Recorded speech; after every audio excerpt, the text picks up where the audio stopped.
Hooker Malcolm Marx named SA Rugby Player of the Year. India will play New Zealand in the T20 Cricket World Cup final after a narrow 7-wicket win over England. In the Premier League, Crystal Palace beat a 10-man Tottenham Hotspur 3-1. And in Australia, the Ferraris of Leclerc and Hamilton go fastest in first practice, followed by the Red Bulls. A cloudy Friday in store for Gauteng with showers. The Johannesburg city is at lows of 17 degrees, peaking at 20. Pretoria and Vereniging 18 and 21. The top story in EWN this hour.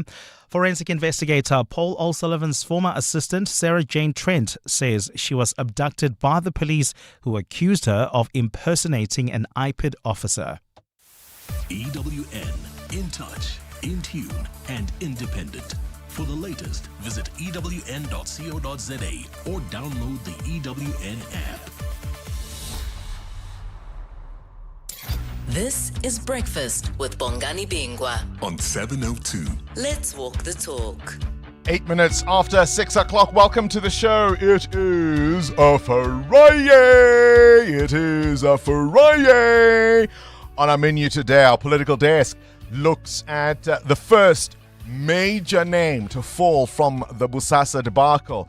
Former ANC MP Vincent Smith sentenced to 7 years for Bosasa corruption. Do you remember it all? What was it about? What was the gratification he received? Notice, I don't have to say allegedly now. We'll bring Kyle Cohen, the investigative journalist at News 24, to tell us all about it. There's so much corruption. This one is accused of corruption. That one is accused of corruption. That one is guilty of corruption. That one looks guilty of corruption. We forget about these stories and we move on, do we not? Kyle Cohen will give us a reminder. And then there's that billboard, I don't know if you've seen it, of, well, it's a DA billboard, but they're essentially lampooning the Gauteng Premier, Panyaza Lesufi.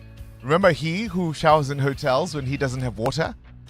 And so the DA have put up a poster. I mean, it is an election year, why wouldn't they? The ANC says, take it down or we will sue. So we thought, after school is after school. Let's bring them. Let's have a little chit-chat, shall we? Fireside conversation. Helen Ziller has agreed to come on. The ANC said they'd find someone. They're still trying to find someone. We're going to give them a tinkle now and just remind them that they have the right. Not even of reply. What is it? They have a right to speak. We want to hear from them. The party of black, green and gold. Otherwise. This is Breakfast with Bongani Bingwa On 702. Let's walk the talk. I'm not alone, of course, as always, a team of colleagues behind the scenes. Siamtanda, Ropfiwa, Karabo, KG, Bapelile is the afternoon producer who's put it all together for us and booked our guests and took my nonsense yesterday afternoon. And Amoramila, a happy Friday. Happy Friday and good morning, 702 lenders. Isn't this the best day of the week? It is indeed. Somebody said Thursday is the best day of the week. I thought they were insane. Yeah, because some people start their weekend on Friday. As in on Friday, most of the time Saturday. They work from home or they knock off early from work. Which is why Friday is the best day of the week. Mm-hmm. Mateo? I hope the bosses are listening. It's Monday for me. And where were you this Monday? I promise it's Monday. I promise. It's too much. Let's stop. Right, that's the last time I make that joke. If you've just joined us or if you've been off the planet, his birthday is on the 2nd of March. So it's too much. What is not too much is our Friday song. Shall we? A one, 2, 3. It's a Friday. It's a Friday. It's a Friday. If you're listening to us wherever you are, we are as crazy as we sound. And if you want to check that out, you can, of course, go to our YouTube streaming. We're streaming on YouTube. Yesterday, the feed wasn't available. There were some technical issues, but that's all been sorted. So please tune into YouTube to see some of the madness in the studio. There's so much going on. You might even see some loaves of bread. We'll tell you why they're here a little later on. You're with Bongani Bingwa. 702 weekday mornings, 6 to 9 a.m. All right, let's get straight into the show then. Yesterday, of course, was the return of the forensic fraud examiner, Paul O'Sullivan. You remember he walked out in a huff at the ad hoc committee looking into alleged criminality in our law enforcement. And yesterday, he agreed to return to take questions from the members of Parliament. And I wasn't sure when we were hearing the news around this time yesterday whether they'd subpoenaed him or if he was there voluntarily again. It didn't matter in the end because he first started his appearance with an apology. I, the undersigned Paul O'Sullivan, state under oath as follows. The purpose of this affidavit is to deal with my apology for and reasons for departure from the ad hoc committee on 2026-02-26. I unreservedly apologize to the Speaker of the National Assembly and all members of Parliament, including but not limited to the Chairman and members of the ad hoc committee, for departing from the ad hoc committee at 13:15 on 2026-02-26. Paul O'Sullivan there and his apology before the MPs. Well, Julius Malema, the leader of the Economic Freedom Fighters, was having none of that. Mr. O'Sullivan, I don't think that, like the previous speakers, your apology is really genuine. Because after you left here, you went to media houses and said you'll only come back here if we stop calling you a sellout, a thug, a spy, and all manner of things. And that was after you left, where you had an opportunity to self-reflect. You didn't do that. Because what you did that day was to overthrow the legitimacy of Parliament. You were eroding the authority of Parliament. And had we not taken a firm stand, this Parliament was going to be rendered useless and toothless because of you. And if this Parliament is not going to act on you so that no molecule after you comes to repeat what you did, and we can only do that if we act on you and act on a white male who behaves like he's untouchable. And with those few remarks, Chair, the EFF reject your apology. It's not an apology. It's an afterthought of a racist that wanted to undermine the authority of a democratic institution called Parliament. Yeah, no molecule. The drama of Julius Malema. No molecule should ever do this again. How do you read it? What do you do when you think an apology is not sincere? And who gets to decide whether or not it is? Julius there says, you said you wouldn't come back. You went around telling media houses that because we called you a thug and a spy, you wouldn't come back. Well, would you take that, being called a thug and a spy and everything else they called him? Or do you think, he was supposed to sit there and take it anyway, irregardless? Muteo, how do you deal with an insincere apology? You just don't accept it. And you say to the person, I don't accept it. Yeah, because sometimes you can tell it's not sincere. Somebody can say to you, Bongani, okay, yeah, I'm sorry. Sorry. Yeah. Huh? And you know it's not sincere. Well, he tried again, Paul O'Sullivan, to say, well, hang on a minute. Chairman, everything has to be placed in context. And if one wants to analyze the whole of that interview, you will see, Chairman, that allegations were being made by members of this committee or the parties representing members of this committee. Allegations were being made about my integrity, and it was in response to that that I made that comment. And if you take the whole interview and you place it in that context, it's not something that requires an apology. However, in the interest of peace, I withdraw the comment and I apologize most humbly, and I will retract that statement. In the interest of peace, I withdraw that comment. I apologize most humbly. You know when it's flowery, right? I don't know which is worse, the first or the second. I'm so sorry, yeah. You can hear the yeah. Well, we moved away from that and we got into the nub of the issues. Let me take you now to the Action SA Member of Parliament, Darylene James, essentially asking Paul O'Sullivan to make admissions about certain statements he had already made before the committee, which she was challenging. I've got a couple of clips on this, but just listen to the back and forth and their exchange. You previously stated that it was a book launch, a year-end function at the former home of serial killer, murderer, drug kingpin, Radovan Krečner. This morning you told us you didn't know the owner. Minutes later, we learned that he was a close friend of yours. Am I right? And that you actually did the bidding for that house. No, I didn't say I didn't know the owner. I said that You said you couldn't remember. You had all sorts of stories. No, I said I contacted the owner and asked for permission to use the house. You couldn't remember the name. So sometimes you have to get it back. You know, there's no doubt in Mr. my... O'Sullivan, you lied. Okay. You lied under oath this morning. And we've had enough of your lies at this point. You knew very well whose home that was. What was your main reason in that motivation letter that was written by Waterson for coming to this country? Let me remind you what was put in there. I believe he would be a very useful addition to the white community of this country. That's why you came to this country. That braai, that book launch, invitations from your office went out under the header, top secret. Am I correct? No, it's not correct.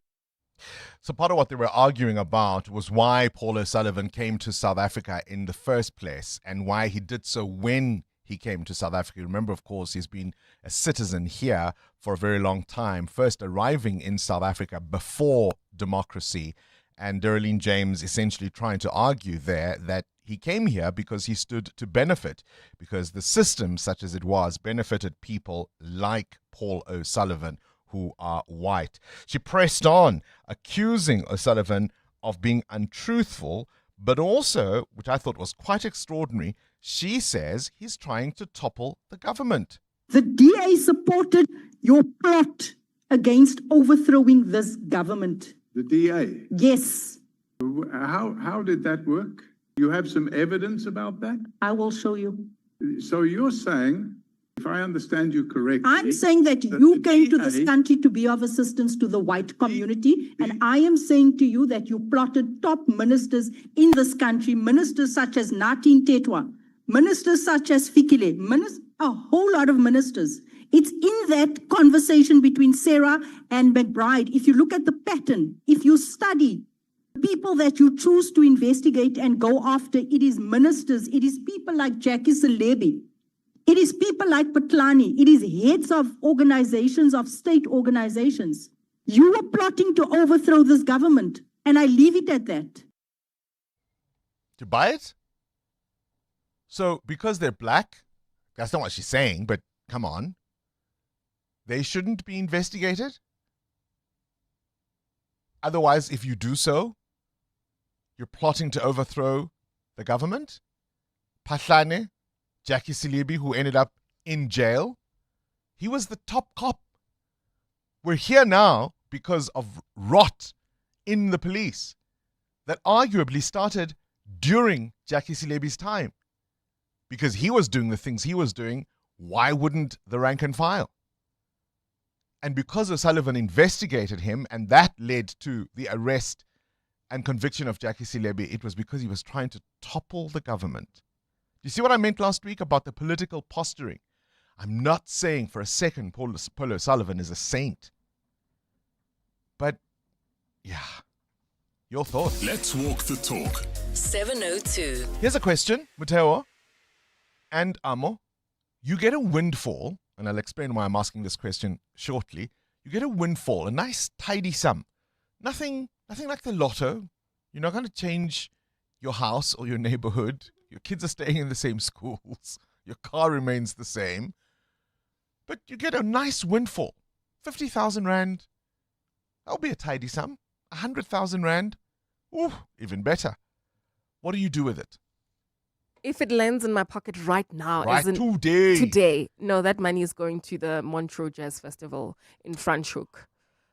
a nice Okay. holiday for my. I'm gonna be greedy I with this come? one. No, that's why I said I'm gonna be greedy with this one. I go by Yeah. myself to Franschhoek and experience the whole weekend of the Okay. jazz. Yeah, and yeah, Sold. that's it's going there. Sold. I see it. I believe it. I've got the vision. Mateo? How do you even beat that? Right? I'm going to fix my cupboards. Immediate costs, I think something like a car service, but also very important to me is an emergency fund, which is very hard to put together. Not take to go to Montreux. I mean, that means almost sorted, you know. She's got one already. I'll tell you why I'm asking that question coming up. Breakfast with Bongani Bingwa. On 702.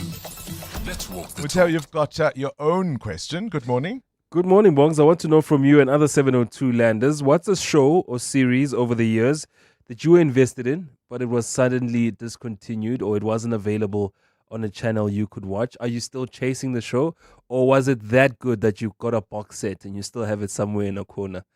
Oh, I thought those shows that ended too soon. I thought that's what you meant. It could be that as well.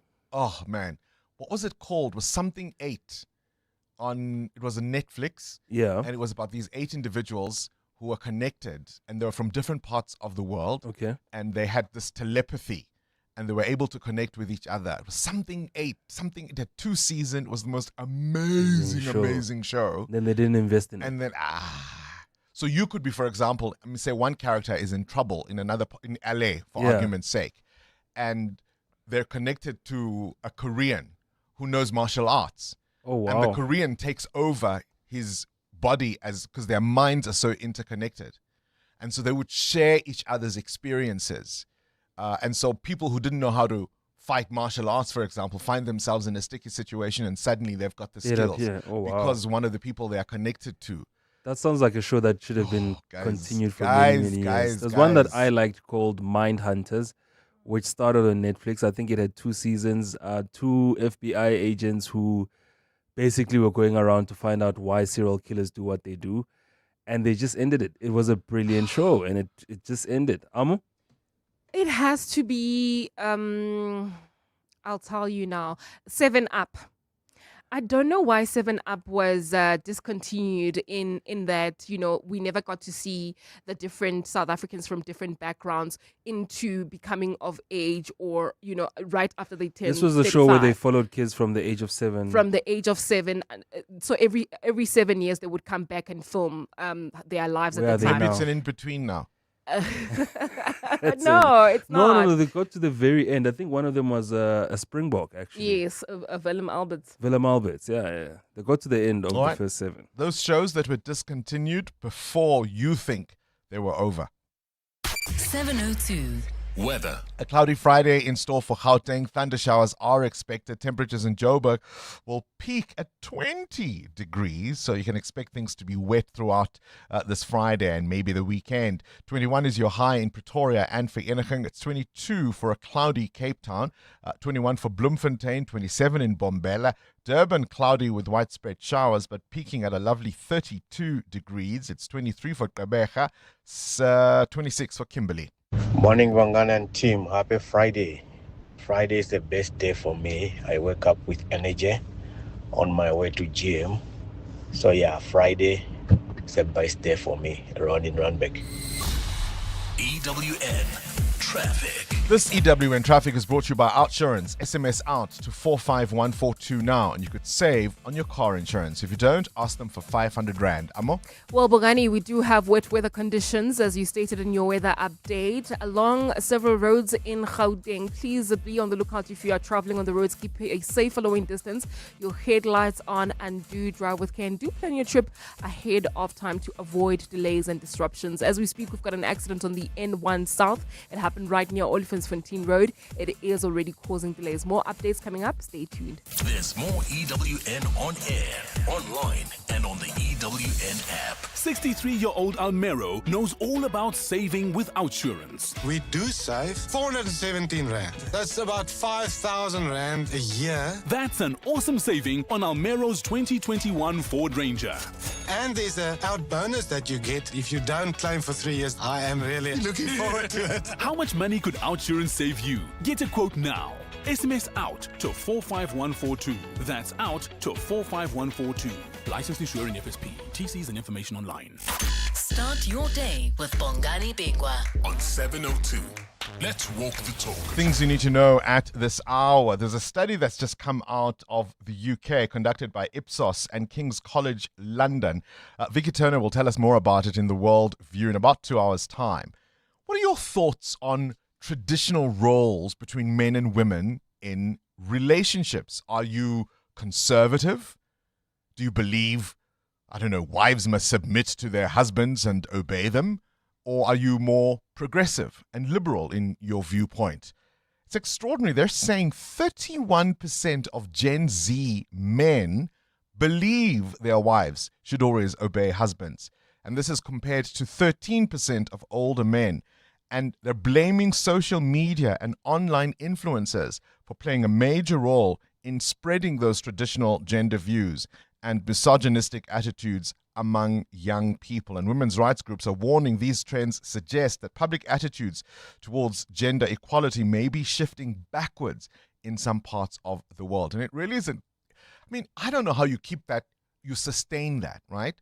Because you will work with female colleagues if you're a man who believes this kind of nonsense. You'll have a female boss at some point. You yourself might be a boss. Do you compartmentalize it and say, no, but at home they must? I'm okay in the workplace, but at home they must. How are you those two people all at once? What are your views on gender roles in relationship? I'd be really keen to know your thoughts. What are some of the things AI should not replace? So in Australia, they've got their own Woolworths, and its Woolies has an AI chatbot. They're calling it Olive. So customers can chat to Olive about their purchases and things they want. And I want this, and how does this work? Anything you want to ask Woolies, there's Olive for you in Australia, of course. But customers are complaining that Olive is acting too human. Olive sometimes will tell its customers, or the customers, about its mother, and it claims to be a real person. And it has this ability, or the algorithm allows it to have small talk and fake banter, and customers are like, I want 2 liters of whatever, and Olive says, ooh, are you going to make a recipe with it? What are you thinking? Dude, the reason you're AI is so that I can avoid these things. Woolworths said the responses were originally scripted by a human to make the bot more friendly. On this day, 1965, The Temptations scored their first US #1 with My Girl, and it was written by the fantastic Smokey Robinson. The track became the first #1 hit by a male act for Motown, and it was released in 1965. 702. The newspapers. Sfiso Zulu, good morning. Good morning, Uncle B. How are you? I'm fine. How are you? Good. I'm trying to act like Olive. Find out how you're feeling. Wow, Olive. Can we call you Olive going forward?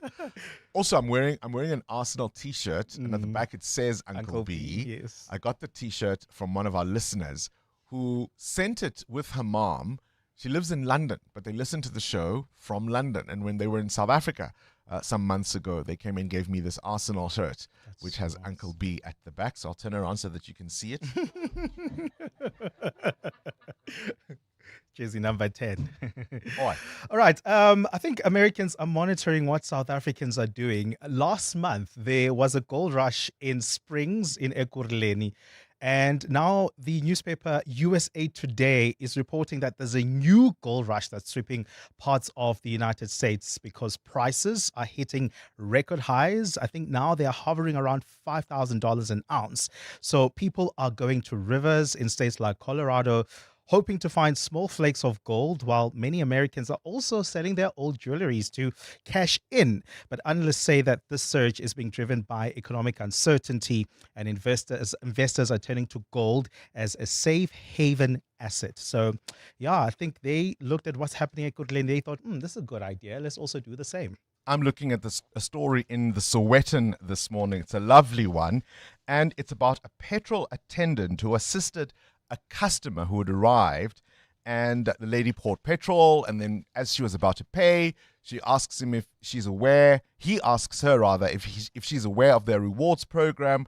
It's a long story, but she wasn't, and she realized at that point she didn't even have a phone with her, so he allowed her to drive home to get the phone without paying for the fuel. But she did come back, she paid for the fuel, and she signed up for the reward program, and there was a competition, and she won a Mini Cooper. Oh, wow. She then spread the word about how patient this chap had been, and so the bank in question, which is Nedbank, gave him 20,000 Rand. Wow. He's taking half of that money to pay for his lobola, to finish paying his lobola, which he started in 2018, he says. And the rest is going to go to an education fund for his kid. And the BP, which is the petrol station in question, decided, we must also throw in our lot. They gave him 5,000 Rand. Oh, wow. And that's why we were asking, you got a nice little windfall. Do you pay for lobola? Put it in an education fund? Go to Montreux in Franschhoek. EWN Business. What are those shows that should never have been discontinued? Mateo, what prompts the question? Well, Bongani, many South Africans will see their shows discontinued as Showmax shuts its doors. A French media giant, Canal Plus, is already trimming the fat at MultiChoice, saying Showmax will be phased out. Now, Showmax has featured popular series titles like Shaga Ilembe, Youngins, Adulting, The Real Housewives of Durban, and Yellowstone. Now, MultiChoice says it's part of the group's effort to rein in costs and cut loss-making units, having spent more than 6 billion Rand on the project.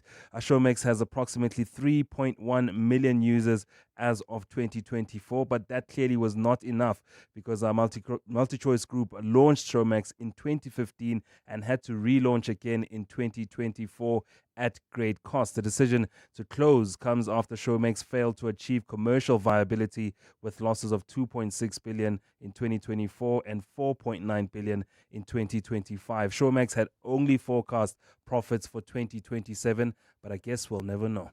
When last did you watch Showmax? Yesterday. What were you watching? Yellowstone. Because of this news? No, because I'm invested. Tell the truth. Also, they had HBO, and now all those shows are going to go. So quite sad. Yeah. Where are your indicators? 16 Rand 59, that's the Rand against the dollar, 19 Rand 28 against the euro, and at 22 Rand 18 cents against the British pound. Price of gold at $5,134 an ounce, or platinum at $2,164. Brent crude at $84.40 a barrel. More business after 7. Straight to Sfiso Zulu at the news desk. Good morning again, Sfiso. Thanks, Bongani. Good morning. The latest Gauteng crime statistics have revealed an alarming spike in commercial crimes. Provincial Police Commissioner Tommy Mtombeni released the stats yesterday. He also mentioned that attempted murder and possession of illegal firearms remain a concern. A report by credit bureau TPN has uncovered widespread fraud in South Africa's public school system. It's found that parents have been submitting false information to secure places at high-demand schools. One school that was surveyed had 40% of its applications containing false information or misleading address information, while another found fraud in 20% of grade 1 applications. The bureau says the trend undermines feeder zone policies which prioritize learners who live near a school, have siblings enrolled, or whose parents work nearby. The Gauteng Department of Education confirmed that it has finally placed all learners after after 3 months since the start of the academic year. And Hong Kong pro-democracy media mogul Jimmy Lai will not appeal his national security conviction. Lai was sentenced to 20 years behind bars last month. He hasn't given reasons for why he is not appealing. The 78-year-old founder of the now defunct Apple Daily newspaper was found guilty in February on charges of foreign collusion and seditious publication. His sentence is the harshest penalty imposed so far under a national security law imposed by Beijing on Hong Kong following widespread pro-democracy protests. A cloudy day in store for Gauteng this Friday. The temperatures are at lows of 17 and 18 degrees, peaking at highs between 20 and 21. And in the traffic, we've got delays on the N1 South. This is between Brakfontein Interchange and Olifantsfontein Road due to an accident.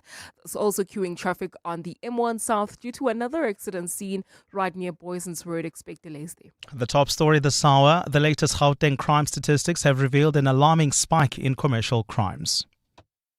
Part of the 702 family. Hi, my name is Linda. I'm from Belays Park. I'm a 702 lander. Big fan of all the shows, and I'm definitely listening today, and I'll definitely be listening tomorrow. Welcome to our 702 family.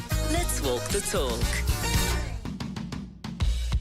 Vodacom's Red Hot Deals presents ready-to-use home internet with 400 gigs of anytime data, plus a Vodacom 5G home router with up to 20 megabits per second download speed for just $399 per month over 36 months. Miss it? Miss out. Available in-store and online. T's and C's apply. Further together, Vodacom. When getting that bread, rising and grinding, 9 to 5 in, even after 5, hustling, side hustling, clocking in, knocking in, going all out, crossing T's, dotting I's, hitting KPIs, meeting ROIs, meeting deadlines, all before EOD because everything is needed ASAP. There's a lot on the go. Stick with it with the Nando's Cabo Society and single chips for 79 Rand. You've got this, and we've got you. Nando's. Oh, what a place. Mzansi, a shower of millions awaits this March with Powerball and Powerball Plus and an incredible 111 million Rand in total guaranteed jackpots this Friday. Make it rain lots of cash by playing Powerball for a guaranteed 75 million Rand and Powerball Plus for the guaranteed 36 million Rand today. Buy your tickets now in store on nationallottery.co.za, the mobile app or cell phone banking. Panda, Pusha, play. Players must be 18 years old to play responsibly. E2 is the proud operator of the National Lottery. The Money Show. Weekday evenings at 6. Showmax hemorrhaging money for a long time. I suppose in the end, a good idea to just put it out of its misery. 3.9 billion rand and some change just evaporating. Think of what could have maybe been done with that money as Canal continues their aggressive cost cutting. Dinas Ferreira, TV critic. The Money Show on 702. Let's walk the talk. The Money Show, Stephen Grootes, is brought to you by ABSA Corporate and Investment Banking. Refined performance is a measure of discipline. That's how we are invested in your story, and why ABSA returned as a proud diamond sponsor for this year's Hedge News Africa Symposium and Awards Ceremony. ABSA is a registered FSP. T's and C's apply. Coming up in the next hour, What's the Question? It's brought to you by Outsurance. 3,000 Rand in cash is up for grabs. So what you do is you send us an answer based on something that piqued your interest during the show, and for that you win 1,000 Rand. WhatsApp us your name and the answer to 072 702 1702. Then a little later, someone else will ask a question to get to your 2,000 Rand. SMS out to 45142 now, and you could save on your car insurance. 702. WhatsApp Bongani on 072 702 1702. Good morning, Bongos. No, who's this lady, man? Darlene James from Action SA. I think she's a clown, man.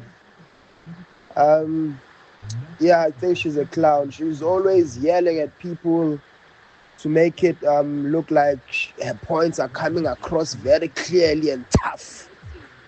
But nah, man, this lady, to me, I'm looking at her, I'm like, hey, Action SA, this one is not make sure. Scayen Gatlong, thanks. Hey, morning, Bongs, Aubrey and Fosdoras. Bongani, Helen Zilla, thank you for coming. Let's call it a right to debate. Let us give Panyaza the right to debate. But you know what's funny, when Bongani? These ANC leaders, remember it was Zuma with a shower. Now it's Panyaza with a shower. Maybe call the former president to come and shower Helen Zille there with a shower debate. Thank you, Bongani. I think it's Zapiro who drew a cartoon of Jacob Zuma handing over the shower to Panyaza, saying, "I've retired it. I officially rise, Sir Panyaza." Hi, Bongani and the 72 lenders. If I got that 50,000, I'd take my mom on a holiday on a beach. She loves East London. She has never been there. So, yeah, would fly out there and then just have a week, not even a weekend, a week of just pampering her. You know, my mom is amazing. You know, the 10th of March is her birthday. She'll be turning 76. So, yeah, I would definitely do that. Thank you. We're asking the question, what would you do if you got a nice, tidy windfall? Nothing make you require to, for you to leave your job. Nothing that big. You still stay in the same house. Your kids go to the same school. It's a great story. You'll read about it in the Sowetan. Benson Laga is his name, a petrol attendant working at a BP station, saves this, or at least helps a customer who'd even forgotten her phone, who couldn't pay. She had to go back. She had to go home and get her phone, and he let her go, and then told her about their rewards program, and made her enter this competition, and she wins a Mini Cooper, and she gets so excited. She tells everyone how great Benson was. Nedbank, who ran the competition, gave him 20K, and BP, his employers, gave him another 5,000 rand. He's spending it on finishing off his lobola. What would you do? Fix the cupboards? Amo says she wants to go to a jazz festival in Franschhoek. Cindy Paluta, you get a nice windfall, let's say 50, 100,000 rand? Yeah, just first the credit card. Yes, well. like Yeah, realistically, no. it's the credit Yeah, card. get it.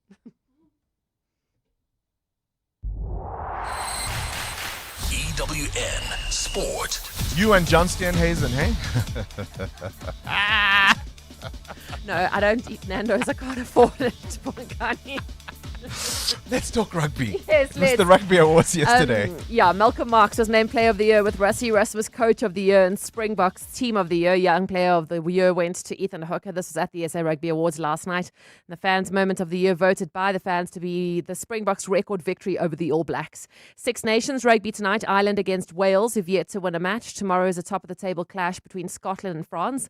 Highly unlikely bonus point win for Scotland would take them top of the table. A win for France could seal the title. India will play New Zealand in the T20 Cricket World Cup final on Sunday. India narrowly beat England by just 7 runs. India posted a whopping 253 for 7. England almost got there through Bethel, who made 105 from 48. The match had 499 runs over the 40 overs with 34 sixes. In the Premier League last night, Crystal Palace came from a goal down to beat Tottenham Hotspur 3-1. Spurs, who had Van der Ven sent off in the first half, led at the break, and that's when Palace scored all 3, of which 2 came from Ismail Assar. Spurs boss Igor Tudor. Fortunately, this is the moment that we pay everything. One red card change everything. So maybe it will sound strange, but I believe more after this game than I believe before. I saw something. I need to choose the right guys, because the boat, I said, down is going in direction that I want to go, that need to go, and who is in the boat can stay. The Women's AFCON that was supposed to start next week has been postponed to the end of July with no exact reason given by CAF. First practice of the 2026 Formula One Grand Prix is out the way, and it was the Ferraris of Leclerc and Hamilton that went fastest ahead of Red Bull's Verstappen and Hadjar. McLaren's Oscar Piastri was 6th, with defending champion Norris had gearbox problems. He came in 19th. And rain suspended play on day 1 of the Joburg Open. It's at the Houghton Golf Course. Luke Brown, who leads on 7 under, 1 ahead of the field, but he only got through 12 holes. Cindy Paluta, Eyewitness News Sport. The Brainy Kids of the Whiz Quiz on 702. Morning 702 Lenders. My name is Lorna Biseboy. I'm 13. I go to school at New Red Roots Learning Center. When I grow up, I want to become a famous soccer player, and I'm excited to play the Whiz Quiz with Uncle Bongani this morning. Lonwabi say, can we make you happy this morning? 702. Coming up at 7:15, the big interview.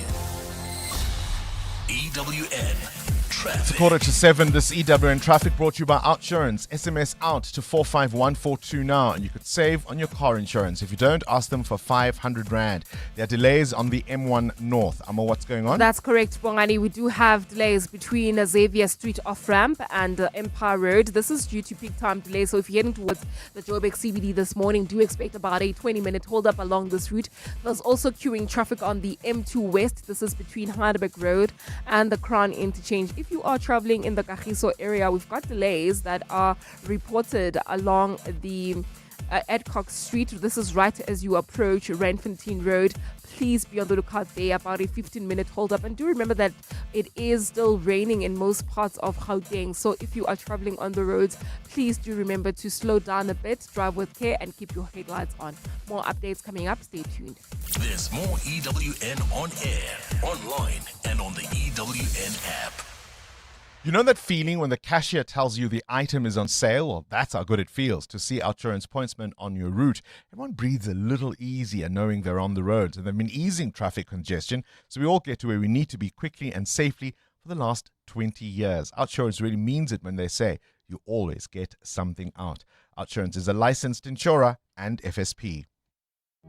Hi, this is Alia Itzebet, Hollywood Bets brand ambassador.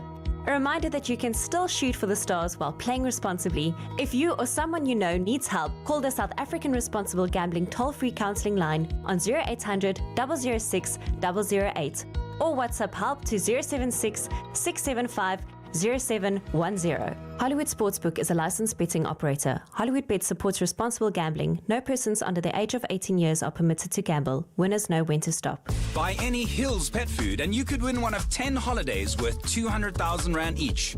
Or take the bucks. Scientifically proven formulas for your pet. An adventure for you. Hills Pet Nutrition. Science does more. T's and C's apply. With Outsurance, saving on your car insurance feels like finding a till with no queue on payday weekend. 27-year-old Lynn saves a mind-blowing 638 Rand on her 2025 Haval Jolian. Get a quote now, and if Outsurance can't save you money, you can ask for 500 Rand. Outsurance is a licensed insurer and FSP. 702. WhatsApp Bongani on 072 702 1702. Good morning and happy Friday to the 702 Breakfast team. So to answer Mateo's question, I will never ever forgive the SABC. I will never forgive them for discontinuing or ending Isidingo. My goodness. It's unmatched. It really, really is unmatched. Nothing comes close to what we had there. It was so current. The actors were so talented and so raw, so real. You know, it felt they were a part of our lives.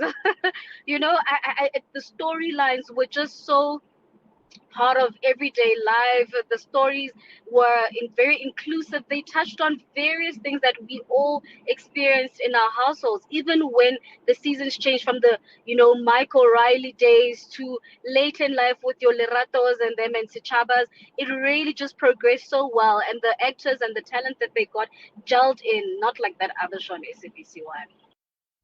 And that kind of genre of television can keep up for years and years and years and years. There are shows on British TV, on Australian TV that have been around since the 80s, right? And people just watch them because it feels that they're part of that kind of neighborhood.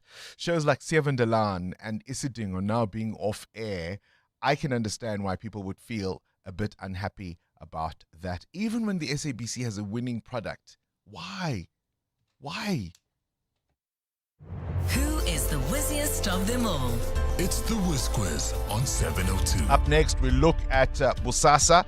Will we see more arrests, more convictions? Are the wheels of justice finally turning? But before that, let's speak to Lonwabise, who is a 13-year-old student who goes to New Red Ruth Learning Center and wants to be a footballer later on in life. Lonwabise, who's your favorite footballer? My favorite footballer is Neymar. Neymar, and tell us why? So I feel like he plays with flair. He's just a fantastic player. Let's see how well you can play the Whiz Quiz. Yes, sir. Are you going to play like Neymar, right? Yes, sir. I got my tongue twisted there. All right, KG, start the clock. True or false? The country Swaziland's name has been changed to Eswatini. False. It's true. Complete the saying. The grass is always what on the other side? Always green. I'll take that. Correct. Which movie features a dragon named Toothless? Train Your Dragon. Correct. True or false? The Latin word aqua means water. True. Correct. The captain of the Proteas T20 Cricket World Cup team is Aiden who? Aiden Markram. Correct. What is 40 plus 20? 50. It's 60. Which word means to move back and forth? Vibrate or remain?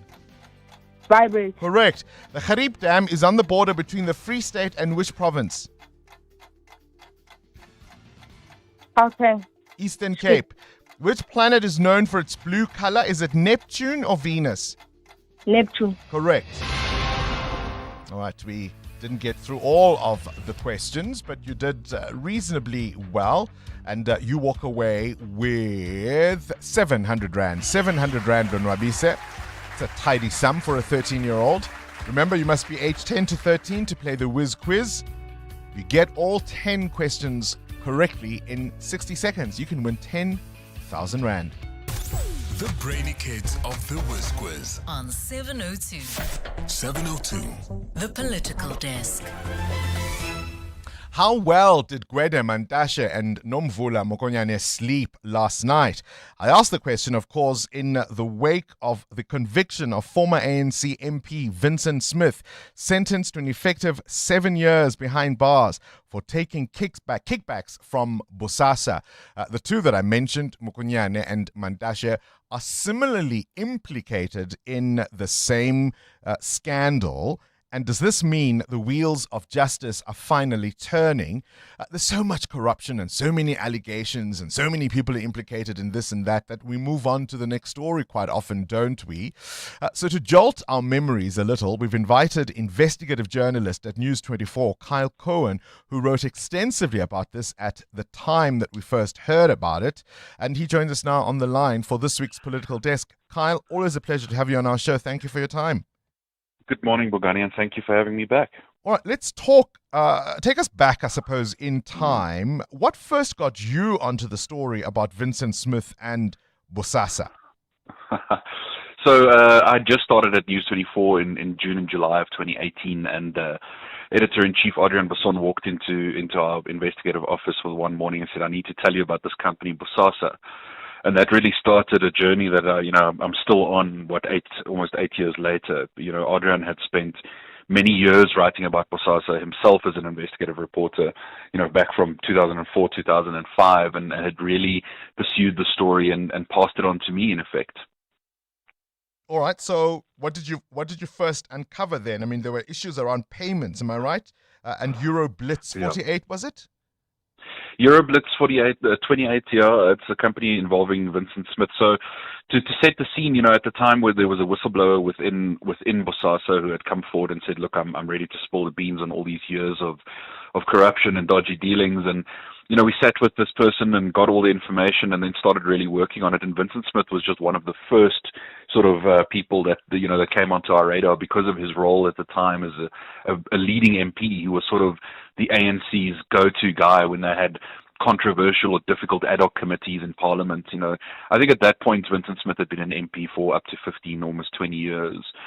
And, he was among the first that we looked at. And it was payments to a company, cash deposits at the FNB Bank in Krugersdorp by a Bosasa employee. And, we looked at it, spoke to a couple of people, confronted a few people, and then I confronted Vincent Smith himself. And I said to him, look, this is the evidence we have, 670,000 in your bank account and a security system worth about 200,000 Rand installed at his home.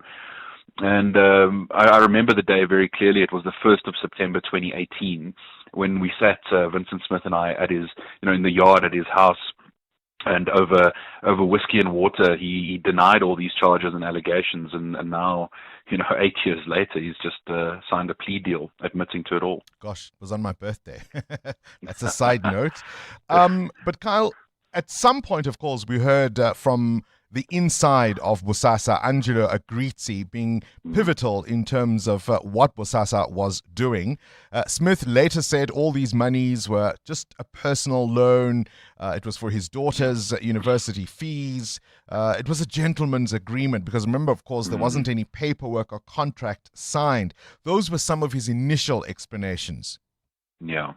Yeah, he tried to explain it away as a thing, that he had known Gavin Watson, who at that point had been, the CEO of Bosasa for many years due to the Watson family's connection to the ANC struggle against apartheid. And, he said, look, he needed cash urgently to pay for his daughter's tuition. She was attending a university in Wales, I believe, in the UK, and he needed the cash. And he approached Angelo, who he had, been his friend at that point, and to his mind, what he tried to explain to me is that to his mind that it was never a Bosasa thing. It was a deal between him and Angelo Agrizzi, and that was it. But we already knew, the origin of the money came from within Bosasa, and Bosasa was doing extensive business with the government, in particular the Department of Correctional Services. And if you look back in Vincent Smith's history, you'll see that he was the chairperson of the Portfolio Committee on Correctional Services in Parliament between 2009 and 2014. And the indictment really, in 2020 that the investigative directorate put together set out how, Dennis Bloem, who'd been the chairperson of that committee prior to Smith, had set out in his handover report, look, we need to focus on this Bosasa issue. Thanks in large part to Bason's reporting for Mail and Guardian, the public knew that these deals were corrupt. There was an SIU investigation that had found corruption and kickbacks paid to senior DCS officials. And Smith just ignored that.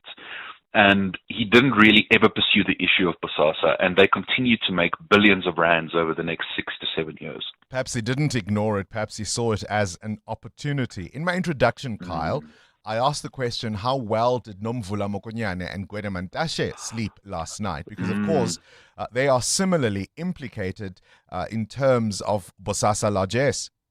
Yeah. So a week after we published that Vincent Smith story back in 2018, we published another story that, Gwede Mantashe had received CCTV cameras and security systems at 3 of his properties, 2 in the Eastern Cape and 1 in Boksburg, and that Nomvula Mokonyane had also received a similar sort of, gift of CCTV cameras and electric fencing and so on at her house. Later, it would emerge Nomvula got a lot more. There was a lot more financial support and famously bribe packs for parties and all of these sort of things. And it was a key recommendation of the Zondo Commission, who looked at all of this, heard evidence from everybody, that criminal investigations must follow. Now, Gwede Mantashe, at the time these CCTV systems were installed, was the Secretary General of the ANC.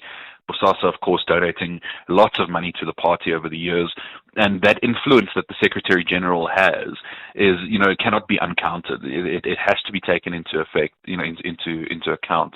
Nomvula Mokonyane, at the time she received it, was the Premier of Gauteng, also highly influential within ANC politics. To this day, she is now the current Secretary General. So, they must be worried about this. Deputy Secretary General, my apologies.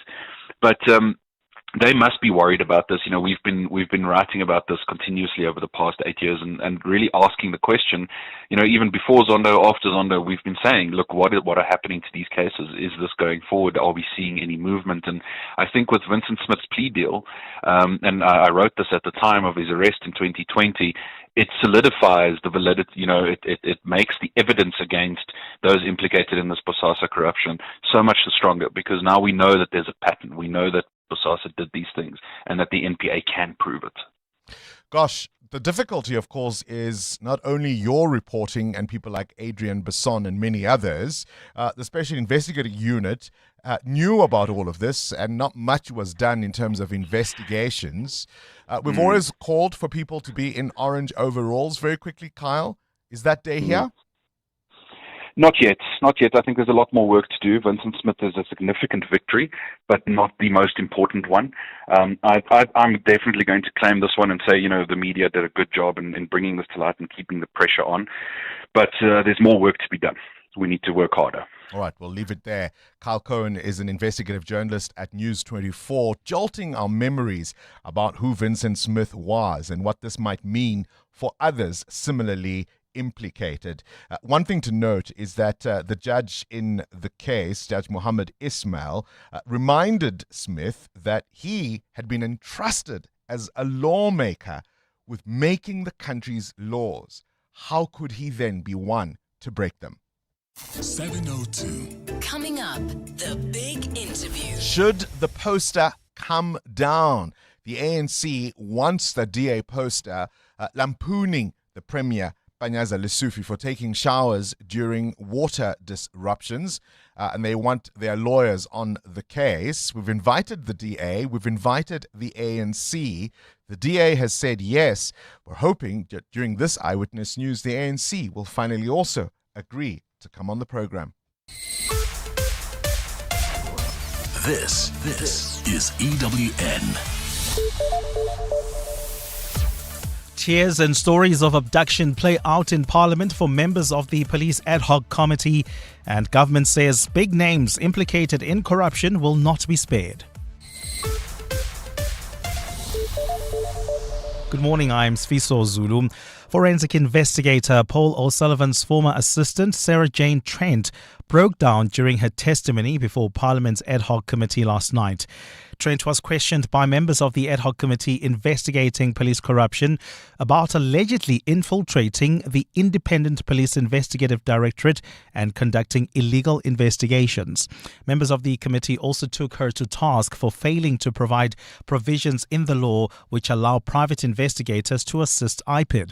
Babalondense reports. Sarah Jane Trent took to the witness stand immediately after her former employer, Paul O'Sullivan, gave evidence yesterday. She was questioned by members of the committee about which provisions in the law empowered her and O'Sullivan to conduct investigations on IPID's behalf. Committee member Julius Malema. You were asked by IPID to assist them in their investigation. Which law gives IPID such power to go to a private institution to help them with investigation? Trent struggled to give a response, forcing committee member Xola Nqola to step in and ask for the committee to take a break before continuing with her evidence. Chair, can we take at least 5 minutes a break to calm down?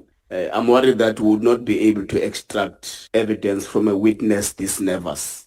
Trent continued giving evidence, denying ever conducting IPID investigations, saying they did mostly research for the police watchdog. Babalondense, Eyewitness News, Parliament. Government says former ANC Member of Parliament Vincent Smith's fraud and corruption sentencing shows that no one is above the law. Smith was sentenced to 7 years in jail yesterday for his involvement in the Bosasa fraud and corruption scandal. Bosasa was subject to the Zondo Commission of Inquiry for state capture in 2019.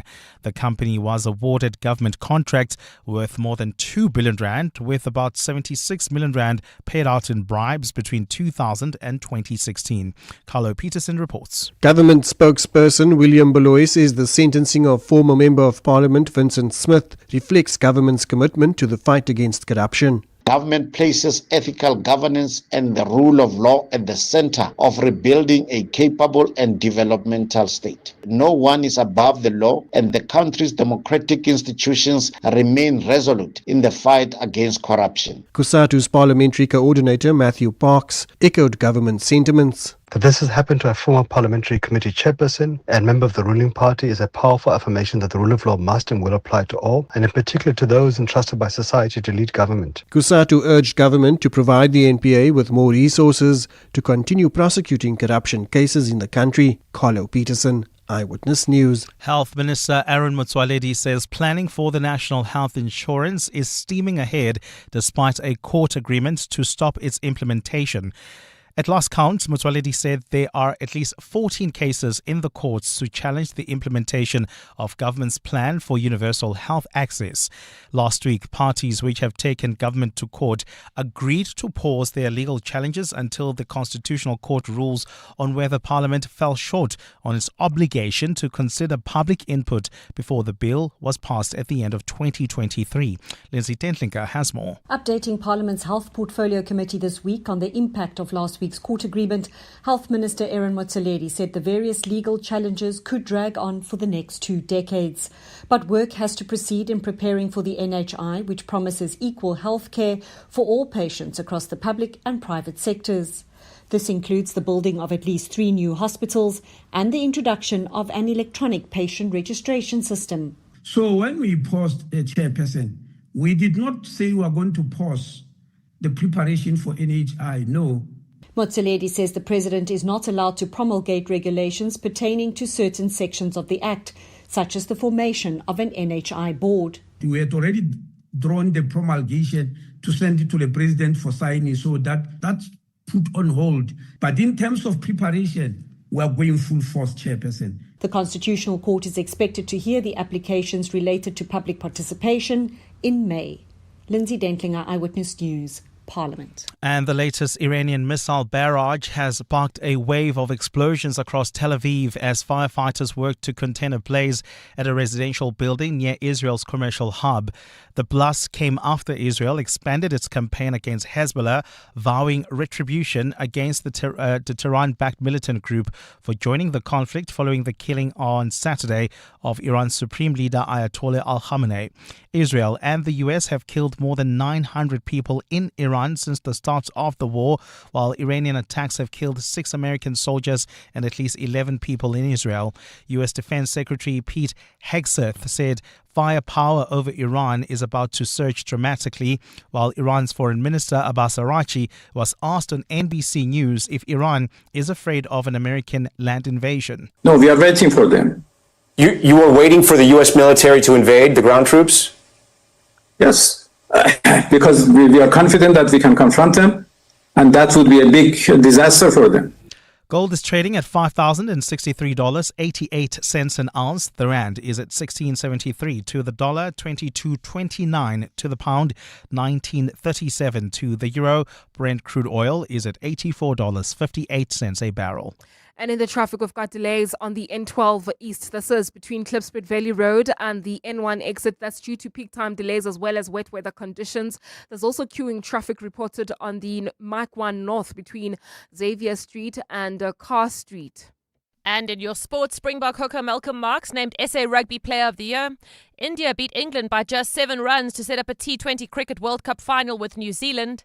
Spurs are 1 point above the relegation zone after a 3-1 Premier League loss to Palace.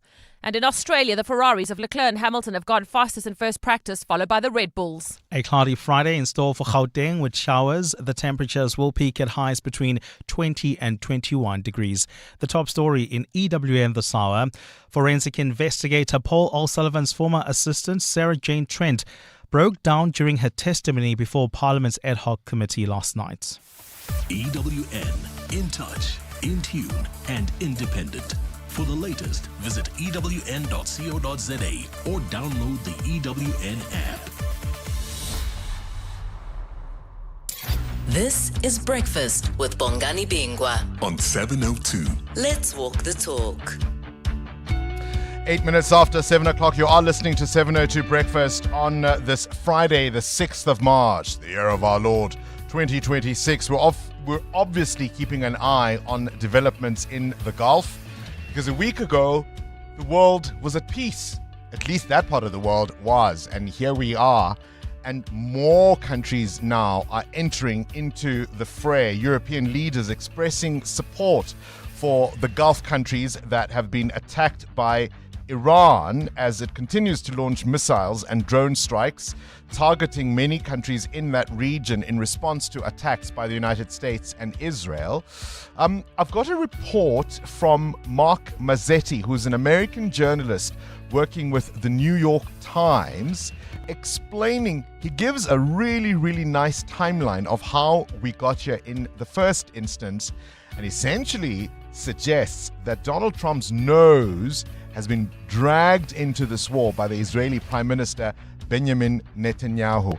I'm going to play a couple of these clips from Mark Mazzetti, and I think it really is a fascinating explanation. Have a listen. I think the story of the last couple of months is just how much Prime Minister Benjamin Netanyahu of Israel was behind President Trump's decision to go to war in Iran. On December 29th, Prime Minister Netanyahu traveled to Mar-a-Lago to meet with President Trump. He was arguing that sometime in the coming year, Israel might take action against Iran, and he would like Trump's support. This was at the very beginning of protests in Iran and the subsequent government crackdown on the protesters. A few days after the meeting with Netanyahu, President Trump said publicly he was ready for U.S. military action to support the protesters in Iran. The next day, the United States carries out a mission to capture the president of Venezuela, Nicolas Maduro. And the relative ease with which the United States carries it out gives Trump more confidence that he could do something similar in Iran. On January 14th, as Trump is considering a military strike on Iran, he gets a call from Prime Minister Netanyahu, who basically tells him to hold off. There isn't enough military troops or equipment in the Middle East to sustain anything more than a very short campaign. That is, of course, courtesy of the New York Times, their reporter Mark Mazzetti explaining how this all began. He continues to say that at some point there was a discussion around Iran's nuclear program. In the weeks that followed, the Pentagon carries out the largest military buildup in the Middle East in 2 decades. And Trump's focus shifts to deal with the nuclear program in Iran that he's been speaking about for years. Iran cannot have a nuclear weapon. I've said that for 15 years. On February 6th, the first diplomatic talks begin in Oman between Iranian officials and, on the American side, Jared Kushner and Steve Witkoff. But then on February 11th, Netanyahu and Trump meet for 3 hours. And during the meeting, Netanyahu is pushing Trump to not be distracted by the diplomacy and remain on the path for military conflict. The next day, President Trump orders the USS Gerald Ford aircraft carrier from the Caribbean, where he had carried out the Venezuela operation, to the Middle East for possible strikes against Iran. And then on February 13th, Trump, for the first time, says he believes the goal should be regime change. On February 26th, the negotiators met for the last time. The talks broke down because American officials walked away saying there was no prospect for a deal. And finally, of course, last weekend, it happened. The attack was launched by a joint operation of the US and Israel.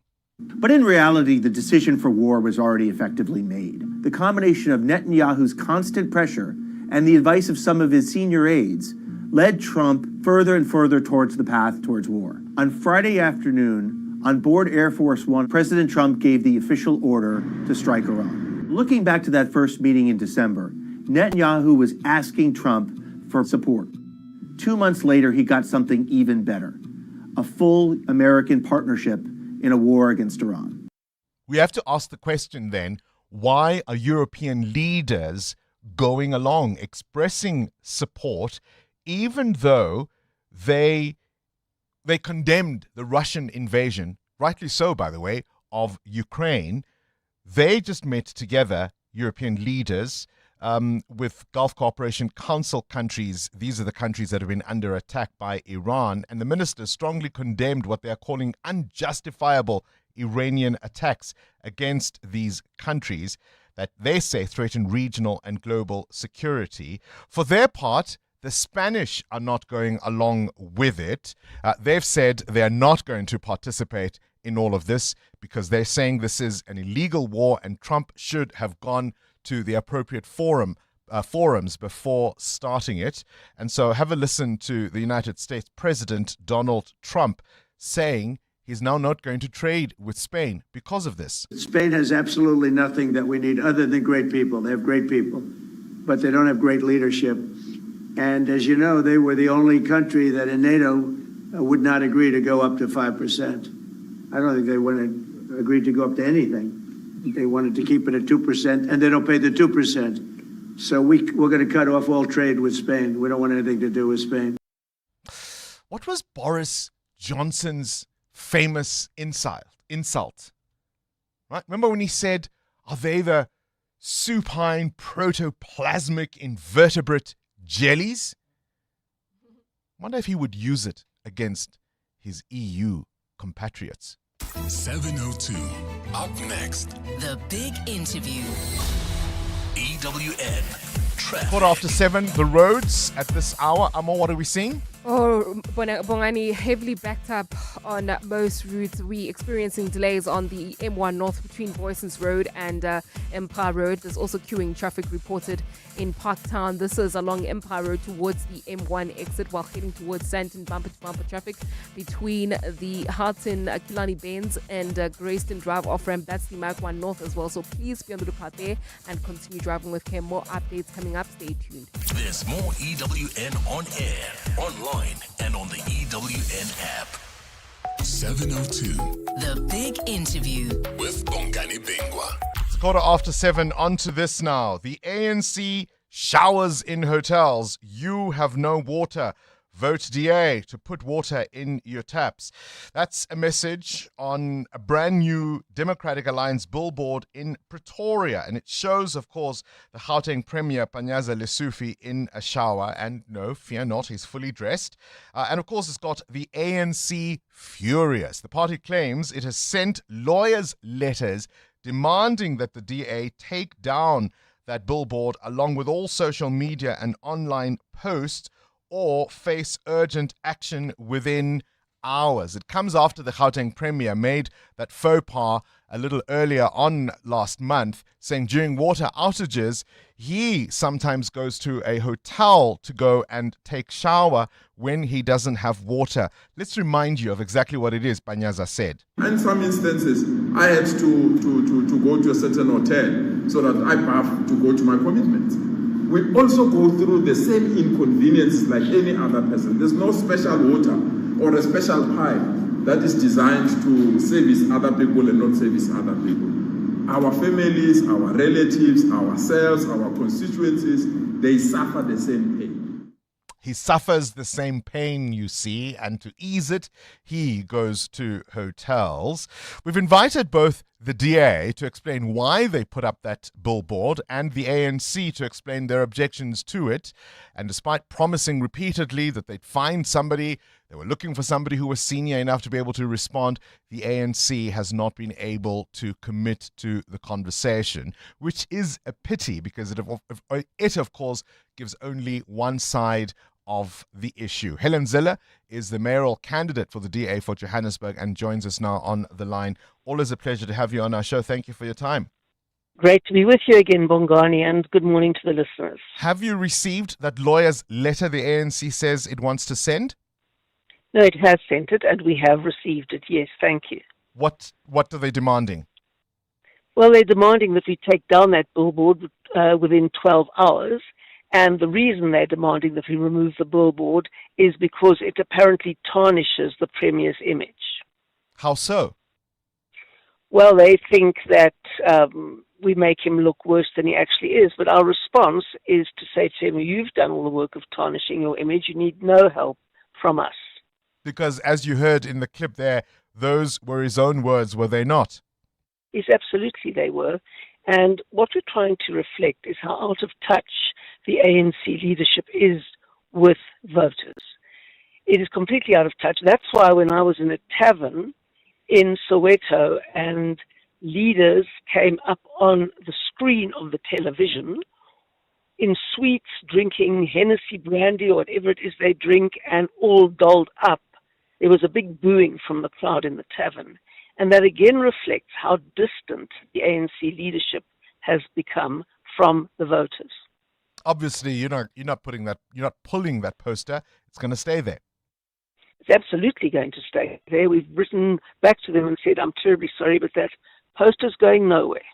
The Premier has apologized, though, for that comment. At times he said it was misinterpreted, and that really what he was trying to say was that everyone faces the same inconveniences, including himself and his family. That is what he was saying. Everybody faces the same inconveniences, but the solutions available to him on a Premier's salary and with access to drivers and a hotel nearby is very different from the solutions available to people who have got no water in their taps and no access to alternatives. And that is the point. One of the things you've been doing, I suppose, is taking, or at least going back to your journalist days in terms of videos you've been taking around Gauteng of facilities that are not working, just to kind of give residents a sense of what it is you are finding. When last we spoke, I got the sense that you were a little discouraged that things were even worse than you'd anticipated before coming back to Joburg. Yes, things are worse than I'd anticipated, especially the state of Joburg's finances. And when Minister Godongwana actually singled out Joburg in his budget speech as an example of a very badly run city in terms of finances and a city in real crisis that would require major interventions, that's where you sit up when the National Treasury singles one city out, one town out in the whole of South Africa, and it is Joburg. Then you swallow and you think they know in depth the deep dive of the financial crisis Joburg is in. And of course, the backlog for maintenance of infrastructure is about 300 billion. And the entire capital budget is 8.7 billion. So you can see the discrepancy there. And that's exactly the core of Joburg's crisis. So much money has been stolen. So much money has been frittered away in middlemen and deals. So much money has been wasted in fanciful projects that really aren't priorities, that maintenance has never been done. And the maintenance budget of the city of Johannesburg is 0.5% of the value of its capital assets when it should be 8%. Now, obviously, 8% is high, and most cities don't nearly reach that, but 0.5% is the worst in South Africa for the biggest city and the most important financially. Critics will say, hang on, Helen, it's easy to point out all the issues Johannesburg faces. You put up this billboard specifically in Pretoria, and people will look at the city of Tshwane and they'll say that hasn't been great shakes either, and many of its problems stem from when the DA was in charge, particularly in the city of Tshwane. What's your response to that? Well, you're quite wrong. When the DA was in charge, we managed to actually pay the bills and get a balanced budget. And that's what happened. And then the ANC put us under administration for absolutely no reason, except that there was a 2 billion rand surplus in the budget, and they no doubt wanted to loot. And by the end of the ANC's term, the city was bankrupt again.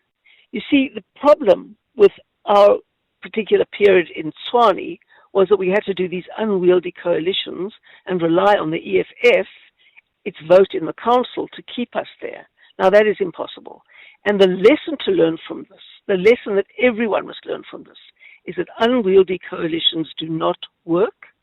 The only party that is big enough to beat the ANC and be bigger than the ANC is the DA. Consolidate your vote behind the DA, even if you don't like the DA that much, because the city and the life of the city and the future of the city depends on it. So people must really understand that this time. They may not like me, they may not like the DA, they've just got to love Joburg to consolidate their vote behind the DA. We must just lump the DA, even if we don't like the party. What numbers do you think you need to get you over the line? We need 490,000 voters to go and vote DA on both ballots. People have two votes in a local government election, which many people forget. They have two votes, one for the ward councillor and one for the list. And those votes get added together for the final count. So even if you've got a safe DA seat, you have to go out and vote for us twice, because we desperately need both those votes for the total calculation of our proportion in the council. Helen Zille is the Joburg mayoral candidate for the Democratic Alliance. And if you're listening to all of that and wondering why we didn't give the ANC an opportunity to respond, well, they opted not to take it. And that's why Helen Zille will be the one to get all of that airtime. Are you convinced by the case that Helen Zille makes? She says, if we don't like the party, we are the ones who can save the city of Johannesburg. And she needs just under 500,000 votes to do it, she says. Your thoughts? Clement Maniatella. Weekday mornings, 9 to 12. 9 to 12. We are hanging out with a man who speaks on behalf of President Cyril Ramaphosa, Vincent Magwenya. The president is so calm. Like, does he ever get angry? Like, Vincent, that is wrong. Does he ever raise his voice? Because we've never had him like that. It's very rare that you will see that side of him. But yeah, no, there are times when he gets annoyed and he will express his annoyance and unhappiness, as you will expect of someone who's leading such a very large, complex government institution. Clement Maniatella. 9 to 12 on 702. From relaxing vacations to adventurous getaways, Southern Sun has the perfect destination for you. With their Sunbreaks promotion, you can save up to 20% on your next holiday. Rates start from just 1,375 Rand per room per night, including breakfast. Plus, 2 kids stay and enjoy breakfast for free when sharing with up to 2 adults. The offer is valid for stays from 27 March to 3 May 2026. So book your holiday now at southernsun.com. Southern Sun Sunbreaks. More holidays, more memories. T's and C's apply. It's your last chance to save with the Checkers Extravaganza. Save extra on deals like Jacob's Kroonimo Gold Instant Coffee, 200 or 230 grams. Any 2 for 299 Rand. Save 110 Rand. Yum Yum Peanut Butter, 800 grams for 69.99. And Comfort Fabric Conditioner Bottle, 800 mils. Buy any 2 and get a third free. Valid until 8 March. Only at Checkers, Checkers Hyper, or shop on 6060. Let's hear from Dr. Armand, owner of Monument Dental, why it pays to switch to Outsurance Business Insurance. It was one call and I was covered immediately. We are very happy with the premium we're paying. I wish I did it sooner. For dentistries, general medical practices and all other businesses, get a quote today and see why it pays to switch to Outsurance Business Insurance. Visit outsurance.co.za or call 08600 60,000 today. Licensed insurer and FSP. TCs and information online. John Perlman. Weekday afternoons, 3 to 6. What are the key things that you've had to do under the regulations that you think in the end are going to be good for Bolt and good for passengers? This new framework has formalized how platforms operate within the transport system here in the country. And in terms of the requirements, it now includes requirements around how platforms firstly register the platforms itself. There's simply too many vehicles and drivers for the amount of trade. Do the regulations say anything about this? The demand is ever growing, and at the same time, we are working very closely with the regulators. John Perlman. 3 to 6 on 702. 702 Afternoon Drive with John Perlman is proudly brought to you by Telkom Business. Possible begins here. EWN Business. 28 after 7 business news. Muteo, we're talking, of course, about shows that were discontinued way before their time. And I couldn't remember the one that I liked. It was 8 something, I said. Well, Louis Murray on X has just reminded me it was called Sense8. It's on Netflix, I think, still. And it's just, oh my goodness. It's just so, I think it's amazing. Unfinished business, certainly there. All right. Finance Minister Enoch Godongwana says rising oil prices are going to cause high inflation in South Africa. Yeah, the Treasury head Enoch Godongwana says sustained higher oil prices as a result of the conflict on the Arabian Gulf will cause price changes in South Africa. Oil prices have surged sharply this week as traders priced in the risk of supply disruptions from the Middle East. Now, speaking to Bloomberg London, Godongwana says the recent national budget has buffers for geopolitical shocks, but continued oil price surges will definitely affect CPI in the country. The price of Brent crude has jumped almost 16% this week as shipping flows ground to a halt in the Strait of Hormuz, through which a fifth of the world's oil transits. Now, the finance minister says South Africa is a price taker when it comes to oil and prices. That basically means an individual or firm, or in this case, a nation in a competitive market that lacks the market power to influence the price of a good or service. We do not, of course, produce oil. Godongwana says Treasury did not pencil in the war when the budget was drafted. South Africa imports the vast majority of its crude oil primarily from Nigeria, Saudi Arabia, with additional supplies from Angola and the UAE. Maybe we should go to London. Maybe then he'll talk to us too, hey? VW Polo recalled?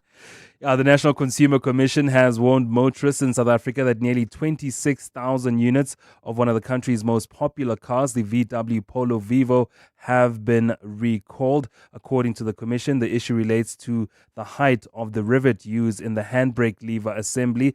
If the rivet does not meet the required specifications, it may prevent the handbrake from properly engaging. Now, the Commission spoke about cars being sold from February 2025 to February 2026. So those are the models they are recalling.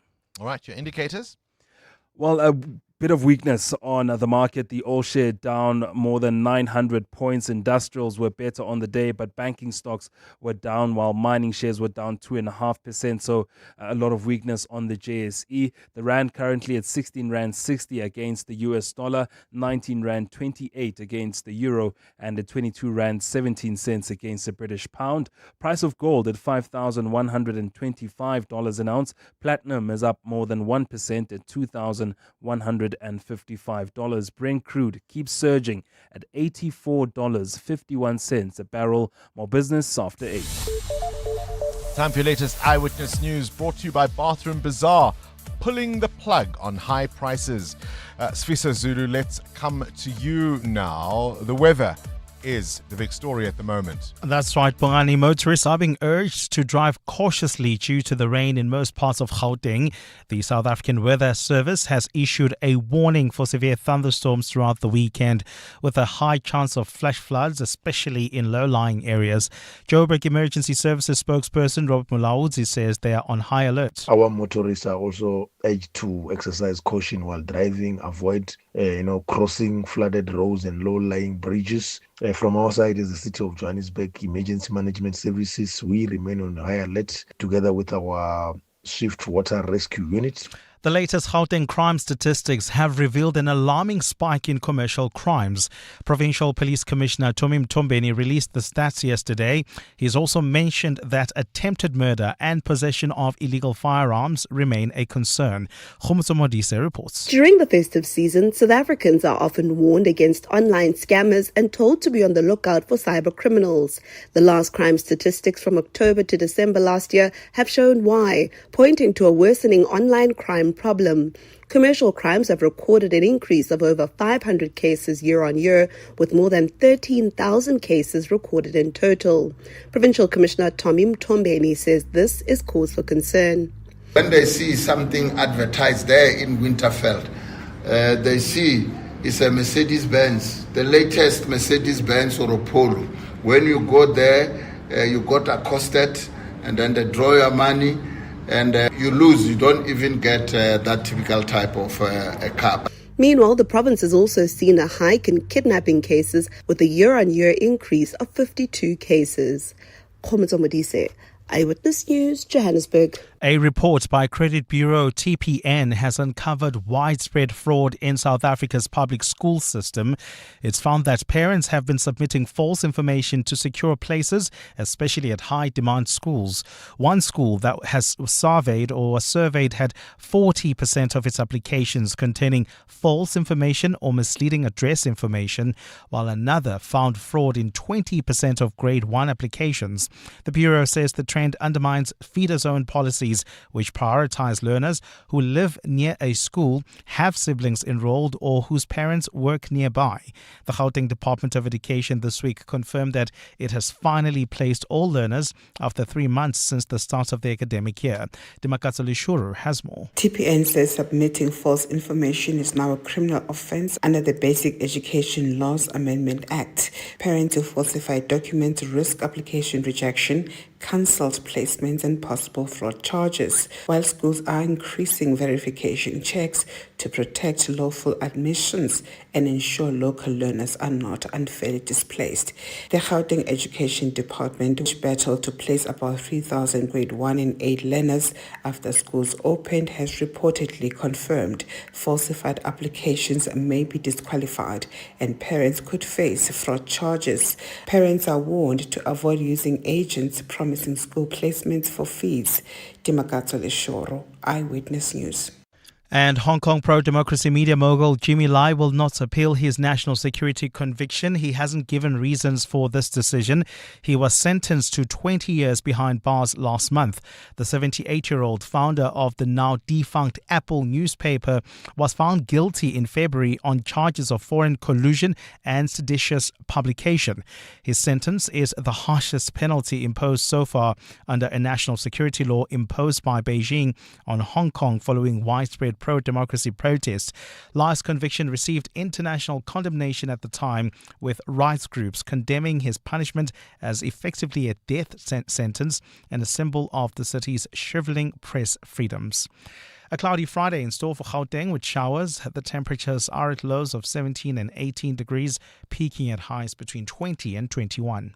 And in the traffic, we've got delays on the Mike-1 North. This is between the Killarney Bends and Greyston Drive due to an accident reported between these 2 points. There's also queuing traffic on the M1 South approaching Glenhove Road while traveling on the N12 East. Do expect delays towards Edenville Road. This is due to an accident. The top story this hour, motorists are being urged to drive cautiously due to the rain in most parts of Gauteng.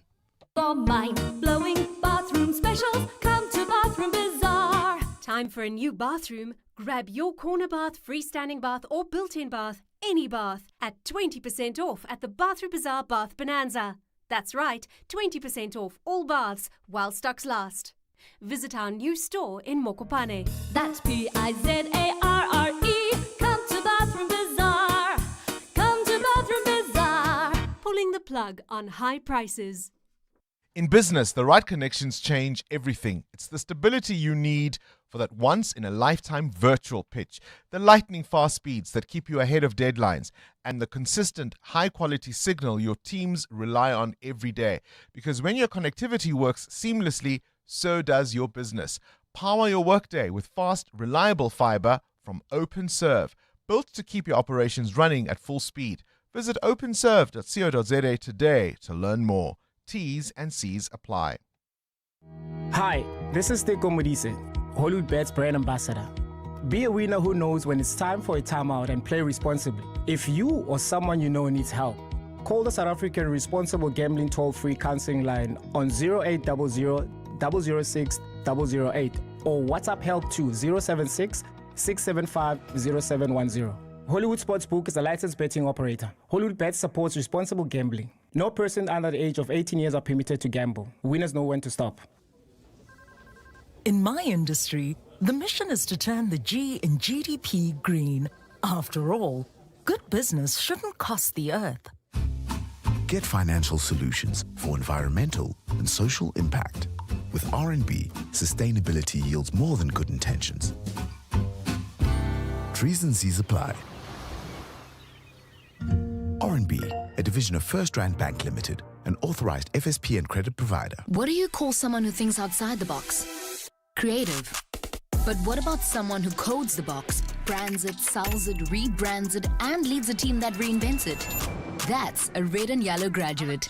Apply now to Unleash Remarkable with Red and Yellow Creative School of Business. A member of Honoris United Universities. 702. WhatsApp Bongani on 072 702 1702. Good morning, Bongani and your listeners. Look, the problem is the DA last time said that they were going to do, I think if you remember, moonshot deal to get rid of the ANC. And then them themselves turned their backs on the voters and they brought them back in the GNU. I don't trust the DA. They talk a very good game until it's time for action. No, we will not forget that they did that. We will not forget that they went into coalition with the very same party that we are trying to get out of power. Tenlo and Prosperous, yeah. Sure, Bongani. Morning, John Vincent, and I won't be voting for the DA. I don't like Helen. And I recall when Mashaba was mayor of city of Joburg, nothing really changed. And I think the time when Joburg was well run was when Parks Tau was still mayor, and that was around 2008 or 2010. I won't be voting DA again. Sorry, Helen. Hey, how's it, Bongani? How's it, 702 fam? Stephen here. Just listening to the fact that the ANC's actually decided to challenge this billboard. I mean, what a silly decision, frankly. But I think it also just reminds us what's going on in the ANC in Joburg. And this contestation, it seems, before the mayor, Dada Morero, and the deputy mayor, Loyiso Masuku. And then we've also got a Gauteng ANC leadership contest. And I'm sure it's all this internal stuff that is almost handicapping the ANC. And when this happens, you make silly decisions like challenging the billboard. And I think, actually, until the ANC sorts itself out, I'm afraid for them, we might see some more silly decisions like this. Check you later. Cheers. Hi, Bongani. It's Renee from Randburg. I think, firstly, that billboard is absolutely genius, and the person who thought of it should really get a large bonus. And then also, Helen's interview this morning was brilliantly done. Very good questions, and yeah, I really appreciated that you treated her in such a courteous manner. I generally treat people in courteous manner. And what else do you argue? The ANC won't come on and make its own argument about why they want that billboard to be pulled down. And I think, as my colleague Stephen Krotter says in that voice note, it's a silly decision because guess what now? You may not even have seen that billboard because it's in Pretoria. Right? If you're a Joburg resident, you might not have seen that billboard. What's the first thing you're going to do? You're going to look for images of it online. If you're in Pretoria, you're going to drive past it. You're going to have a chuckle every time you see it. Sometimes the best thing you can do is just ignore something and hope that it goes away.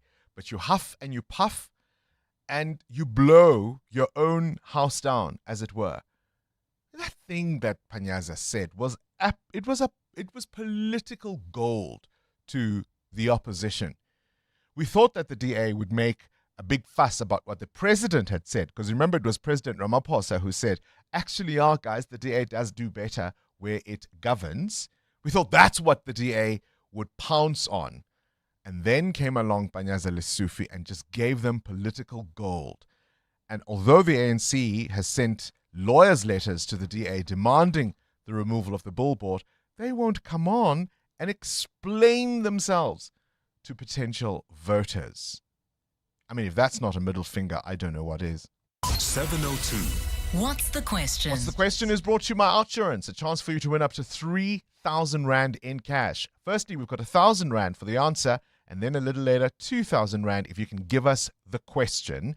SMS out to 45142 now, and you could save on your car insurance. If you don't, you can ask Outsurance for 500 Rand. Samuel has today's answer. Samuel? Hello, Bongani. Please tell me, what is today's answer? It's my girl. Ooh, my girl. All right. And tell me, Samuel, have you got yourself a quote from Outsurance? Yes, Bongani. Your biscuit, 1,000 Rand is coming your way. All thanks Thank you. to Outsurance and 702. The answer is my girl. What's the question? Call us if you know on 011 883 0702. EWN Sport. Somebody who slept very well last night, no doubt, has to be Malcolm Marx. I don't think he would have slept well. I think because he was named SA's Rugby Player of the Year for last year, right? But they had the awards evening last night. I don't think he would have slept well. I think the excitement of it all would have kept him awake. Plus, he's been based in Japan, so he's probably got a little bit of jet lag as well. But yes, SA Rugby's Player of the Year. He deserves it, with Rassie Erasmus named Coach of the Year. The Boxer Team of the Year and Young Player of the Year went to Ethan Hooker. So staying with rugby, Six Nations tonight, Ireland against a winless Wales. Tomorrow, if Scotland beats France with a bonus point, they'll go top of the table. The T20 World Cup semi-final was fast cricket at its best. 499 runs in the 40 overs, including 34 sixes. India set England at a target of 254. Bethel almost got England there with his 105 from 48, but they fell 7 runs short. India will play New Zealand in Sunday's final. In the Premier League, Tottenham Hotspur 1 point above relegation after they lost 3-1 to Crystal Palace. Spurs were 1-0 up at half-time, but had Van der Ven sent off. Palace took advantage after the break, scoring all 3, of which 2 came from Ismail Assar. Spurs boss Igor Tudor. Fortunately, this is the moment that we pay everything. One red card change everything. So maybe it will sound strange, but I believe more after this game than I believe before. I saw something. I need to choose the right guys, because the boat, I said, now is going in direction that I want to go, that need to go. And who is in the boat can stay. The women's AFCON that was supposed to start next week has been postponed to the end of July with no exact reason given by CAF. Formula One seasons opened in Australia where the Ferraris of Leclerc and Hamilton were fastest ahead of Red Bull's Verstappen and Hadjar in first practice. McLaren's Oscar Piastri was sixth. The defending champion Norris had gearbox problem to come in 19th. They're currently in second practice. Live Golf in Hong Kong. South African Dean Burmester for Southern Guards GC second on the leaderboard. He's 8 under, 2 off the pace. Pretty flawless. I made one, mental error off the tee on 9 where I should have hit a 2-iron instead of a 3-wood and overshot the fairway a little bit and actually got lucky to make a 5, to be honest. But no, I played great from the first tee shot all the way through to the last. I mean, I hardly missed a golf shot and I left a couple of putts out there, but that's golf. And at the Joburg Open at Halton, Luke Brown leads by 1 on 7 under, but he's only gone through 12 as rain has affected that play there. Cindy Paluta, Eyewitness News Sport. EWN Traffic. It's 7:45 on the nose. This EWN Traffic is brought to you by Persia. Pretty tough. Amo? Well, Bongani, we do have heavy traffic volumes heading towards Bryanston. This is along the N1 South between Rivonia Road and Winnie Mandela Drive. About a 20-minute hold up there. There's also queuing traffic heading towards the Sandton CBD on the South Road. This is just as you approach Colvin Drive. Please be on the lookout there. While traveling on the Mike 1 North towards Sandton as well, we still have got bumper-to-bumper traffic. That long stretch from the Kilani Bends all the way to Grayston Drive, heavily backed up. This is due to an accident right near Grayston Drive off ramp. As a result, we've got queuing traffic as well along the M1 South between Grayston Drive and Glenhove Road. If you are traveling in the east of Joburg, particularly Bedford View, do expect delays on the R24 East. An accident has been reported. It's right after the Kiduli's interchange. It is causing heavy traffic volumes. Maybe try to use Morfontein Road and then turn off at the Atlas Road exit to try and avoid this scene. We'll have more traffic updates coming up. Stay tuned. There's more EWN on air, online, and on the EWN app. When your business needs strength, reliability, and serious capability, look no further than the Persia Professional Pickup Range. Built tough for South African conditions, Persia pickups are engineered for fleets, professionals, and the agricultural heroes who keep this country moving. From rugged load capacity to fuel-efficient performance, these pickups work as hard as you do. So whether you're building, delivering, or farming, Persia has a model that's ready for the job. Visit your nearest Persia dealership today and power your business with the confidence of Persia Professional. Landtrek, it's pretty but tough. 702. What's the question? For 2,000 Rand in cash, all thanks to Outsurance, please tell me what's the question. If the answer is my girl, let's go to Desmond. Desmond, what's the question? The question is, which song by the group The Temptations was at number 1 on the US Billboard Hot 100 today in 1965? Yes, a fantastic song, written, of course, by the great Smokey Robinson. One of many hits he wrote that did well for other artists. Got a few hits of his own, of course, as we showed you the other day. Desmond, have you got yourself a quote from Outsurance? Yes, I did. Your biscuit, 2,000 Rand in cash, coming your way. All thanks to 702 and Outsurance. Thank you, Bongani. Thanks, Outsurance. I won't call you my girl. My guy, well done. My Desmond. guy is good enough. Yeah. Desmond in Boksburg.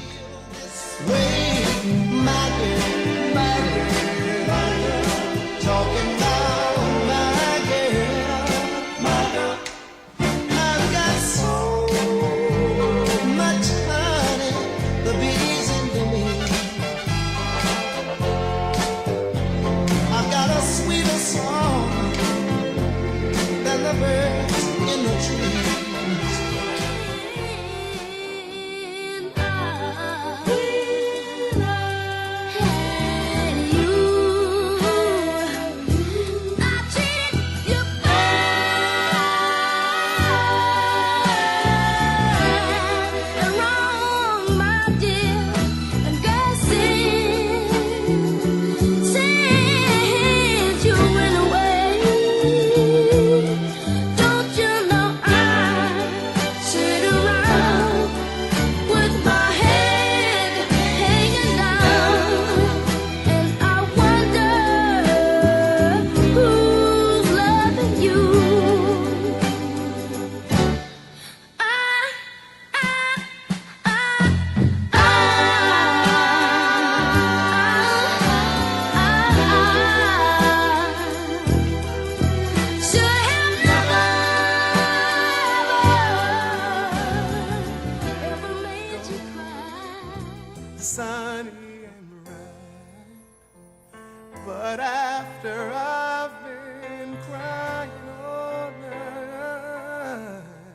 The sun is cold and the new day seems old since I lost my baby. Oh, since I lost my baby. Ooh, the birds are singing and the children are playing. There's plenty of work and the bosses are paying. Not a sad word should a young heart be saying. But fun is a bore, and with money I'm home. Since I lost my baby. Since I lost my baby. Oh, since I lost my baby.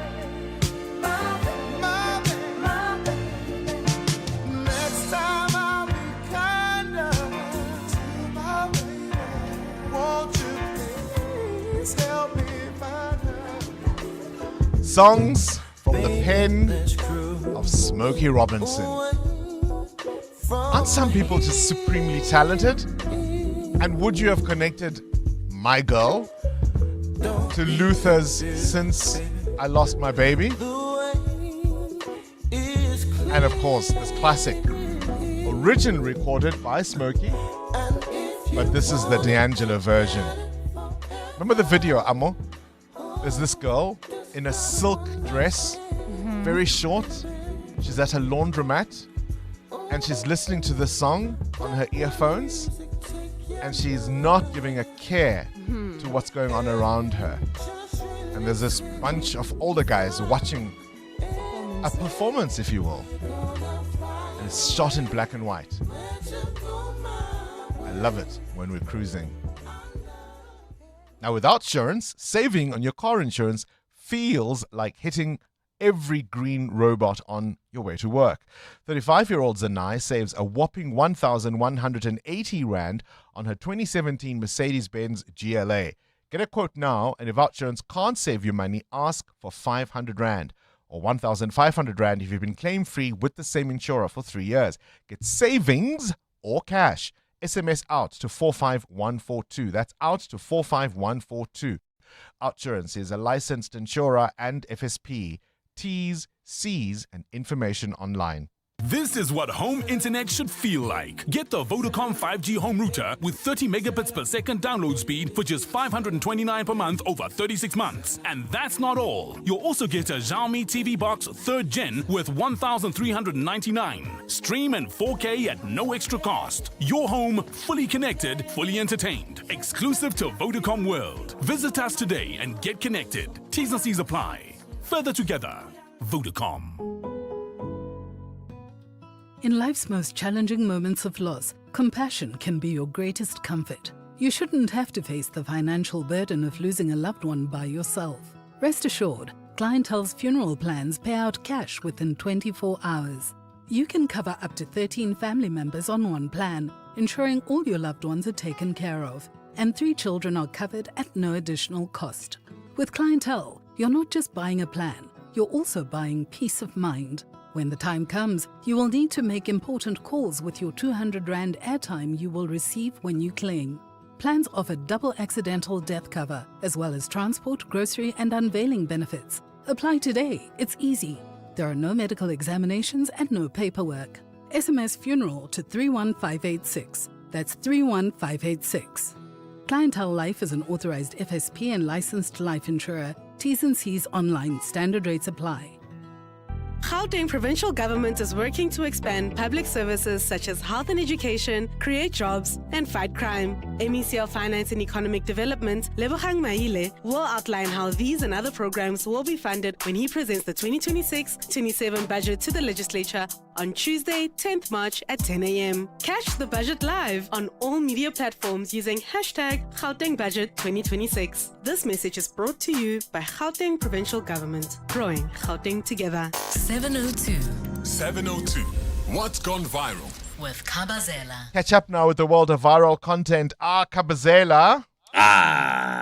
Good morning to you, Bella. Let's take a break.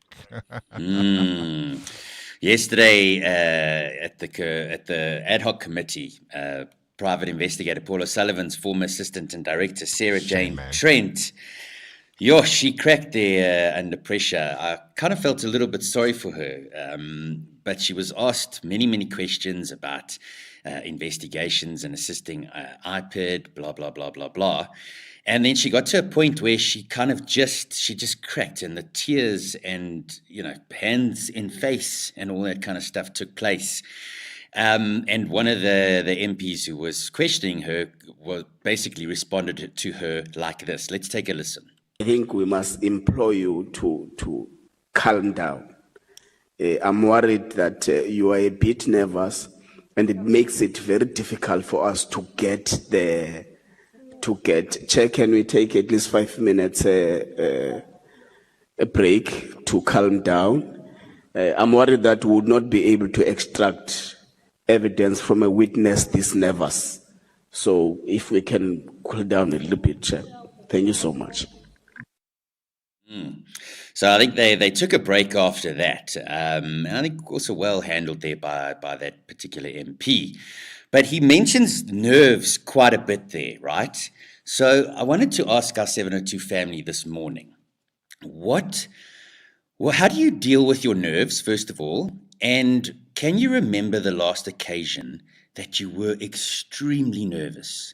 So I'm not talking about people who suffer from extreme anxiety, because that's a different level, and that's hectic, right? But something that made you so nervous, and I mean, you either dealt with it and you handled it on that particular day because you have a method, or you just jumped and you said, okay, I'm going. But what was that incident that made you so nervous? And I mean, some people particularly just get nervous when anything really happens, right? So that one incident that you can remember where you just remember, I was so nervous, the heart rate started, that feeling in your stomach, the temperature rises, that horrible feeling that you get sometimes. And also, maybe you thrive off that, right? Some people perform very, very well under that kind of pressure. So I'd love to hear that from our 702 listeners this morning. What makes you nervous generally, or is there a recent incident or occasion where you felt extremely nervous? As Kabazela says, your tummy in a knot, your temperature rising, you were sweating, the heart was racing. You know that feeling? What makes you nervous? 702 feedback with Rupfiwa Kone. Your heart is racing right now. You're sweating. Your body temperature is rising. You have to do feedback. No. I think I'm comfortable now. Was it hard in the beginning? On the first day. Did you get nervous? It was with Ray White, so he made it a little bit more comfortable. Oh, because he's a nicer person than I am. What you have this morning? Well, Bongani, listeners are reacting to your conversation with Helen Ziller, and it seems like they are torn, They don't know whether to believe that the DA would be a better suitable replacement to the ANC. And they also state that the ANC not coming through for the interview actually shows what they stand for and what they are about, the fact that they don't take us seriously like that. Also, Bongani, listeners were reacting to your conversation, to your question rather, about the small windfall of cash and what they would do about it. Many would rather spoil themselves, take themselves somewhere nice. It's not easy to come up or to receive funds from nowhere. When last did you get a bonus? You know when what I mean? Last did you pick up a 20 Rand note, Bongani, or something? Find it in a jacket pocket that you forgot about. I asked another question earlier based on research that's just come from the UK, that Gen Z males are trending backwards, and that's the word I will use, around gender roles in relationships. And they expect women to be submissive to men and to obey them. And apparently this is because of social media influences. Well, I think the Gen Zs at this point, according to some of our listeners, they don't seem to understand the life and the moment that we live in currently. It's 2025. Gender roles 2026 rather. The gender roles have actually changed. Women are doing a whole lot more. And, to put gender roles in 2026 is apart from all of that, I Mm. just don't know how you can practice it consistently. I don't know how you can say this is who you are at home, but not in the workplace. I mean, the one bleeds into the other. There's no way, if that's your view in your home, it's not going to impact how you interact with other people, in the workplace. Yes, right? It absolutely, makes Bongani. no sense. People like Jordan Peterson are these influencers, I think, who are driving young people in this direction. Of course, Bongani. And listeners are also asking about the loaves of bread Yes. that are in the studio. And of course, it goes back to what's gone viral from this past Monday when Kapazela had asked, what do we count? What are the things Yep. that we count? And one of the listeners came through saying a loaf of bread has 22 slices. So we want to test that theory today. And just after 8, at around 8:15, we will be weighing these loaves of bread, Okay. And telling you're you gonna- how many slices they Yeah. have and how much they cost. You've got different brands, Mhm. different loaves. So we're going to weigh them to see if what they say on the package really is what they weigh, the number of slices, and you're going to tell us how much they cost. Of course. All of that to come. You can check it out on our YouTube feed. It's time now for the latest Eyewitness News. This is EWN. The Madlanga Commission wants Richard Shibiri to address claims that he is a corrupt cop, and Paul Mashatile says he doesn't feel undermined by his boss. Good morning, I'm Sfiso Zulu. Suspended head of organised crime at SAPS, Richard Shibiri, returns to the Madlanga Commission of Inquiry today for cross-examination on allegations he's in the pockets of crime cartel bosses today. Shibiri first appeared before the commission on Wednesday, where he denied most of the allegations levelled against him. The Madlanga Commission was established last year to look into allegations of criminal infiltration into the country's crime prevention sector. Tabiso Koba reports. Previous witnesses at the Madlanga Commission have accused suspended top cop Richard Shibiri of trying to bribe police officers to make a murder case go away, leaking classified information to civilians and accepting money from crime kingpins. Shibiri has denied all allegations except one. He admitted to receiving a 70,000 rand loan from suspected crime boss Vusumuzi Kes Matlala in 2024, which he says he has since repaid in full. Shibiri says at the time he only knew Matlala as a businessman. At no stage I was aware that he was a member of any cartel or that he was a subject of any criminal investigation. I had been aware of such circumstances. My conduct interaction would have been guided strictly by official obligations. Shibiri's testimony continues this morning. Tabiso Koba, Eyewitness News. In Parliament, forensic investigator Paul O'Sullivan's former assistant Sarah Jane Trent broke down during her testimony yesterday before the ad hoc committee. Trent was questioned by members of the ad hoc committee investigating police corruption about allegedly infiltrating the Independent Police Investigative Directorate and conducting illegal investigations. Babalondenze has more. Sarah Jane Trent took to the witness stand immediately after her former employer, Paul O'Sullivan, gave evidence yesterday. She was questioned by members of the committee about which provisions in the law empowered her and O'Sullivan to conduct investigations on IPID's behalf. Committee member Julius Malema. You were asked by IPID to assist them in their investigation. Which law gives IPID such power to go to a private institution to help them with investigation? Trent struggled to give a response, forcing committee member Xola Ngola to step in and ask for the committee to take a break before continuing with her evidence. Chair, can we take at least 5 minutes a break to calm down? I'm worried that we would not be able to extract evidence from a witness this nervous. Trent continued giving evidence, denying ever conducting IPID investigations, saying they did mostly research for the police watchdog. Babalo Ndenze, Eyewitness News, Parliament. Deputy President Paul Mashatile has laughed off a suggestion from the DA that President Cyril Ramaphosa establishing a water crisis committee chaired by himself is lost confidence in his deputy. Mashatile says the crisis committee is intended to work together with the water task team that he chairs to deal with the country's water crisis. Answering questions in the National Council of Provinces yesterday, Mashatile said the most critical intervention to plan for water security is for infrastructure infrastructure projects to be completed on time. Lindsay Dentlinker reports. In his State of the Nation address last month, President Cyril Ramaphosa announced that he was taking the water crisis into his own hands with the establishment of a crisis committee. However, his deputy Paul Mashatile says he was privy to this decision and it does not make the water task team obsolete.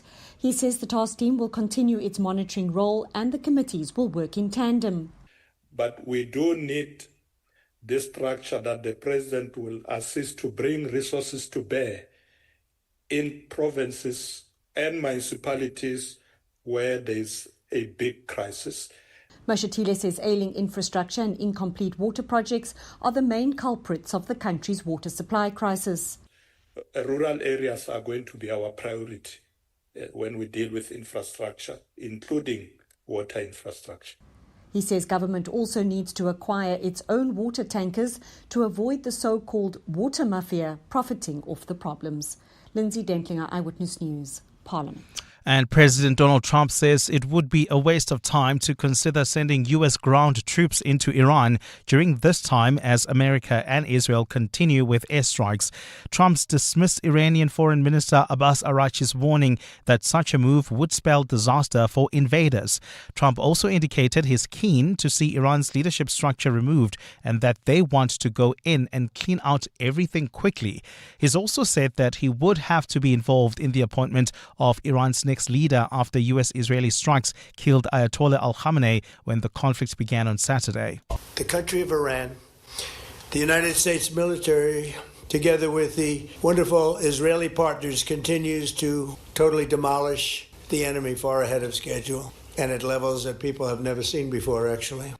Gold is trading at $5,063.88 an ounce. The rand is at 16.73 to the dollar, 22.29 to the pound, 19.37 to the euro. Brent crude oil is at $84.58 a barrel.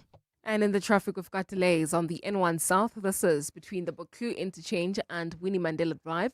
There's also slow-moving traffic reported on the N1 North between Rand Park Ridge and Fourways. And in your sport, the McLaren struggle in first and second practice of the season-opening Australian Grand Prix. For football fans, it's a Nedbank Cup and FA Cup weekend. Springbok hooker Malcolm Marx named SA Rugby Player of the Year, with Ethan Hooker named Young Player of the Year. And India will play New Zealand in the T20 Cricket World Cup final on Sunday. A cloudy Friday in store for Gauteng with showers across the province. The temperatures will peak at highs between 20 and 21 degrees. The top story in EWN this hour: suspended head of organised crime at SAPS Richard Shibiri returns to the Madlanga Commission for cross-examination on allegations he's in the pockets of crime cartel bosses. EWN, in touch, in tune, and independent. For the latest, visit ewn.co.za or download the EWN app. This is Breakfast with Bongani Bingwa on 702. Let's walk the talk. 8 minutes after 8 o'clock, you're listening to 702 Breakfast on this 6th of March. It is a Friday. So much on the go. Of course, the Madlanga Commission of Inquiry, the ad hoc committee in Parliament. We're looking, of course, at what's unfolding in the Gulf, in the Middle East. European leaders expressing support for what they call the GCC countries, the Gulf Cooperation Council. These are the countries that have been hit by Iran, including Qatar, the United Arab Emirates, Bahrain, Saudi Arabia. There's so much that could still unfold there. You must remember, and Matteo, you are familiar with the region, these are many countries that are essentially in the desert, right? They rely, as a simple example, on desalinated water because they don't have natural freshwater sources. So they've pumped billions into being able to take water from the ocean and desalinate it so that it can be turned into fresh water. Not French water. Imagine if Iran were to hit all those facilities. That would be a problem. Much of this region imports food because, again, they're in the desert. They don't grow a lot of their own. With the Straits of Hormuz closed, how much longer can they hold out? At this current moment, CNBC reporting about 10 minutes ago that the UAE is looking to freeze the assets of Iran, which they hold, that foreign currency, to try and Put pressure. Yes, put pressure on them not to keep bombing, because it's also causing a lot of difficulties for them. Like you say, if they were to bomb those assets that make sure that they have fresh water, it would cause a crisis for them. But also, Iran, and this is why it's important to note these subtleties, Iran is a Shia Muslim of persuasion, that side of Islam, right? And the idea of fighting to the death, especially with the Ayatollah Khamenei killed, their supreme leader. Because in closing the Straits of Hormuz, Iran has effectively cut itself and what it needs as a lifeline. Its own oil can't get out. It's not just everybody else's oil. It's almost saying that if we can't have our freedom, no one else can in the Strait. Do you know what I mean? So if you think that's the pressure you're going to put on Iran, think again. That is a very, very complicated situation. And now we're seeing, of course, EU leaders talking as part of supporting the American and Israeli actions in that part of the world. And so we wait and see to see how all of this is going to unfold. Here's an interesting conversation, completely different. There's a new podcast. It's called African Renaissance, and it's hosted by the former politician Dr. Mbuyiseni Ndlozi. And he recently had an interview with the former finance minister, Trevor Manuel, and they spoke at length about the suspension of one Senzo Mchunu. I thought what Trevor Manuel had to say is worth hearing. On the evidence that I have, I'm saying Chapter 13 of the PFMA says the political administrative interface. I understand it, and Cyril understands it. He was deputy chair of the National Development Plan. And if Senzo stepped across the line and decided on the political killing stars team, he was tearing down that interface. Why is he still being paid? He must go. There's no reason to keep him. There's no legislative protection as though he's an employee. He's part of the executive. He must go. He can't even appoint a chief of staff or a secretary. He must take those who work for Senzo Mchunu. It's crazy. You can't do that kind of thing. And then all of these other ministers who are there, who fail day after day, why are they there? Is this country so bereft of the necessary skills? I don't believe it. The retention of Senzo Mchunu in the position of Minister of Police, given what has come up at Madlanga day after day after day, speaks to a failure to take decisions. Trevor Manuel speaking on why is Senzo Mchunu there. Don't you love how politicians have such short memories? Right? In whose cabinet did Trevor Manuel serve? Thabo Mbeki's. And thereafter? Listen properly now. Listen properly now. I mean, I'm not taking away from what he's saying. I think it's absolutely true. Yeah. But has Trevor Manuel consistently applied that thinking throughout his entire career? I guess you could argue now he's out of office, so it's easier to do that. Okay. This is Breakfast with Bongani Bingwa on 702. Let's walk the talk. Good morning, 702 lenders. The only time that I'm that nervous is when I'm guilty. So that lady, we relate too much yesterday when I was watching being that kind, when she's like that nervous. Oh, she said, no, this nervous, I know it. It's when I'm guilty, that nervous, I know that nervous. Thank you, Nasha, as always. Good morning, Bongani and the 702 listeners. So with the nerves, I was a receptionist at a hotel group. So there was a post at the head office. And then because everybody just liked me and how I did my work, my general manager now said I can apply for that position at the head office. And I was excited about it. But showing up there, oh my word, the nerves got the best out of me. I could not even recall my name. Mind you, I'm that person that, even external clients will email the CEO to tell them on how of a good service I rendered and all that. But that day, I did not even know how to say my name. They even offered me water to an extent that, well, long story short, I didn't even get the job. But anyway, thank you so much. Enjoy your day. Rahab in Pretoria. What makes you nervous generally, or can you think of a recent occasion where you were just, I remember the first time I took my driver's test. For a reason I cannot explain, was it my left or right leg started shaking, like uncontrollably. And I was like, hey, you tried grab. It was just, I had to do that 3 times, I think. My son got his driver's license first time, 1 time. No shakes. No shakes.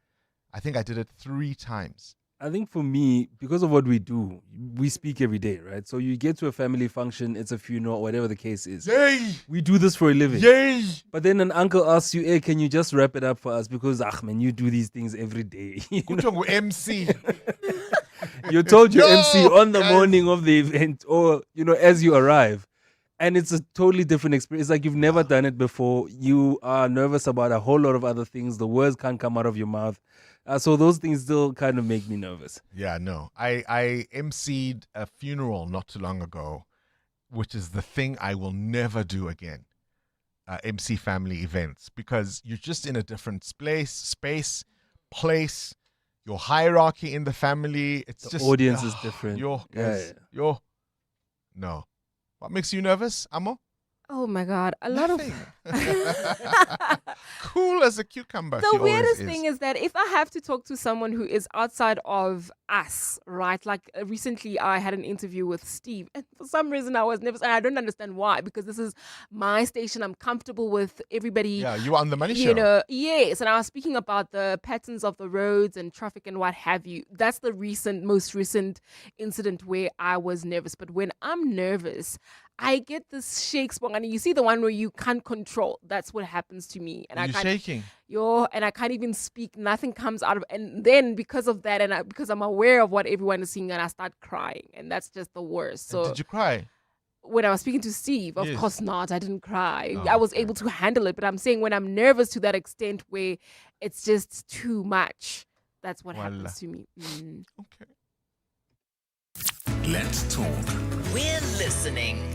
Your question regarding Gen Z males, I think we'll never be able to get through this if the church every Sunday preaches exactly that: submissive women and autocracy and all the other stuff. So not just the church, but culturally, that's what it is. So to your question, you're saying that now, how do you function in the workplace like that? It's the same manner. How do you work, let's say 9 to 5, believing that we're equal, but when you get home and you're seen as a weaker person, that you got to be, let's say, on top of other people, because now when you get home, it's like you're switching roles in between. So that's what happens every weekend. You get marinated into believing in autocratic rule, but now when you get to the office, you must change. So it's like switching between roles, and that's the problem. Yeah, if you can't be consistent as a human being, I don't understand how you can follow a belief system that expects you to be one thing in one place and another elsewhere. Isn't that indicative of a problem already? You're with Bongani Bingwa. 702 weekday mornings, 6 to 9 a.m. All right, let's solve a world crisis issue of national importance. What does this have to do with the price of bread? Ever heard that question? Everything. Rupfiokwana is back in the studio, one of our producers. The other day, we had a conversation about what do you count? People count toilet paper squares. I suppose if you're sitting there for a long time, you need something to do, hey?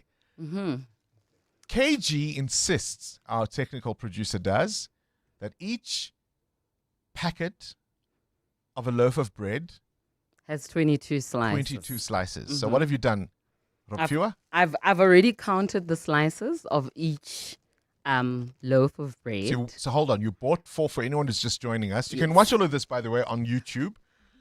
You've got 4 different loaves. brands. Yes. Should I mention loaves the of brands? breads. Should I mention the brand? Yeah, I think there's nothing wrong. It is what it is. So you've got Blue Ribbon Classic White Bread. Yes. How much did that cost? The Blue Ribbon Classic White Bread costs 21 Rand at a local convenience store. Okay. And it has, upon counting in the beginning of the show, it has 16 slices. 16 slices. And it's supposed to be 700 grams. Okay. And now we're going to weigh it. All right. We've got a scale.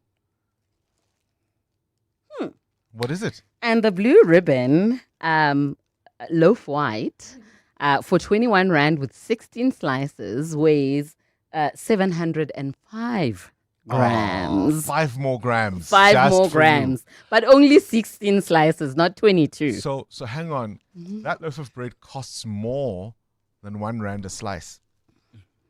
Wow.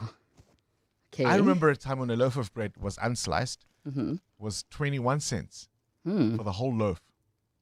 But that was a very long time ago. That was a old, very long and time I'm a very ago. old man. Okay, what's the next one? The next one is Albany Yeah. Brown. Right. And it costs also 21 Rand at a local convenience store. How many grams? And it's also supposed to be 700 grams. How many slices? And the slices, it's got 18 slices. Oh, 18 slices. 18 slices. Right, So let's weigh it.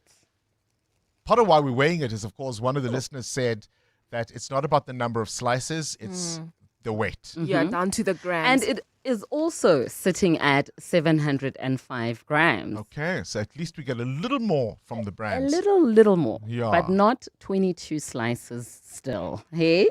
Third, we have Sasco. Yeah. Sasco Brown. And Sasco Brown costs 17 Rand at a local convenience store. Right. And how many it grams? weighs 700 grams on the dot. On the dot. And that's what it claims. And that's what it claims That's as what well. it claims. All right. And Last then, one. last but not least, we've got Sunbake White Yeah. sliced bread, and it costs 20 Rand at a local convenience store. How many grams and on the it's package? supposed to weigh also 700 grams. Right. Give us this day, our daily. Ah, and it weighs 710 grams. So would that sunbake be the best value? How many slices? It's got 16 slices. 16 slices. Yes. So that's our research right there. The great bread debate. KG, these 22 slices of yours, my friend. We don't know what loaves of bread you're eating, KG. It was all before the war, you see. EWN. 23 after 8, the CWN traffic brought to you by Outsurance. SMS out to 45142 now. And you could save on your car insurance. If you don't, ask them for 500 Rand. Amo? Well, if you're traveling on the N1 North, we've got bumper-to-bumper traffic between Rand Park Ridge and Winnie Mandela Drive. There's also slow-moving traffic on the N1 South between the Baklu Interchange and Winnie Mandela Drive. This is also due to peak time delays. The Mark 1 North is also heavily backed up between the Killarney Bends and Grayston Drive due to an accident scene. More updates coming up. Stay tuned. There's more EWN on air, online, and on the EWN app. The Outsurance pointsmen know that every car on the road carries a story. There's a car with a family driving to their new home, carrying boxes stacked with plates and toys and memories. The Outsurance pointsmen know it's not just a car in traffic, it's a new beginning, a fresh start on the move. Every story's different and every story matters. That's why the Outsurance pointsmen have been doing what they do since 2005 in proud partnership with 702. Outsurance is a licensed insurer and FSP. 702. The Worldview. All right, let's catch up with news from elsewhere in the world. Vicky Turner still in for Adam Gilchrist. Vicky, we've been watching this for 6 days now. You and I were having a grand old time exactly this time last week, not thinking a major war was about to unfold. What's the latest? Well, the latest is President Donald Trump has said that the US should play a role in selecting Iran's next leader. He said the successor to the late Supreme Leader Ayatollah Ali Khamenei is unlikely to be his son, who everyone has been mooting as the new leader. Trump argued that the US involvement would help ensure long-term stability and avoid repeated conflicts. He also compared the situation to Venezuela, where the US backed a leadership transition. He says that's working well. We know what we're doing. He also said to the Kurdish forces it would be wonderful if they came across the border. They're based in Iraq at the moment, came across the border and fought with the Iranian security forces. He offered, this is all in a press conference last night, he offered an olive branch, kind of, to the Iranian security forces, saying, make sure you come down on the right side of history, come across to the American side. Otherwise, he said bluntly, you will be killed. And this conflict, Trump says, is the biggest, the best military operation the world's ever seen. He said last night the Iranians are all but wiped out. They've got rid of most of their hardware and most of their jet planes and their fighters. So, yeah, like you say, entering the 7th day now. Let's see how it continues. I don't know what the end game is still, though. That's the problem. Vicky, remember the term wives obey your husbands? Apparently still in vogue. Well, I mean, isn't this amazing? It's a massive study, 23,000 people across 29 different countries surveyed. And it turns out that Gen Z men have more what we call traditional views than baby boomers. So we're talking about Gen Z boys in their teens to 20s. Baby boomers are the older generation, 60s plus. But Gen Z men, 31% agreed that a wife should now always obey her husband, and that men should be making the most important decisions in any relationships. Surprisingly, Gen Z women, 18% of Gen Z women also agree. So why? Why have they got these views? Well, they say that young Gen Z men feel ignored by political leaders around the world and disconnected from decision making. So the place they do have any influence, any chance to make decisions is in their own home, which is why they're believing this. There's also that awful influence of influencers on social media, people like Andrew Tate, who are pushing out this narrative that women have got too big for their boots, essentially. And it is being listened to. I mean, it's a big job for the next generation now to change that view and change this narrative of women shouldn't have many rights. And these podcasters, I mean, these are kids, in my view, Vicky, born between 97 and 2012, believing that women are to obey men in their homes. It really is quite extraordinary. Tell me about this wolf trapped under an Italian bridge. Do you know, I had no idea that there were still wild wolves roaming in Italy, but there are. And this happened on the Milani Canal near Verona. A wolf got stuck in the pylons of the bridge. And obviously it was a massive coordinated operation involving local police, the vets, the fire crews. They all went along. The vets had to sedate this poor wolf, which, I mean, looked just majestic, even though it was in distress. They're amazing creatures. The vet actually just sedated it so they could extract it from the pylon safely without injuring it further.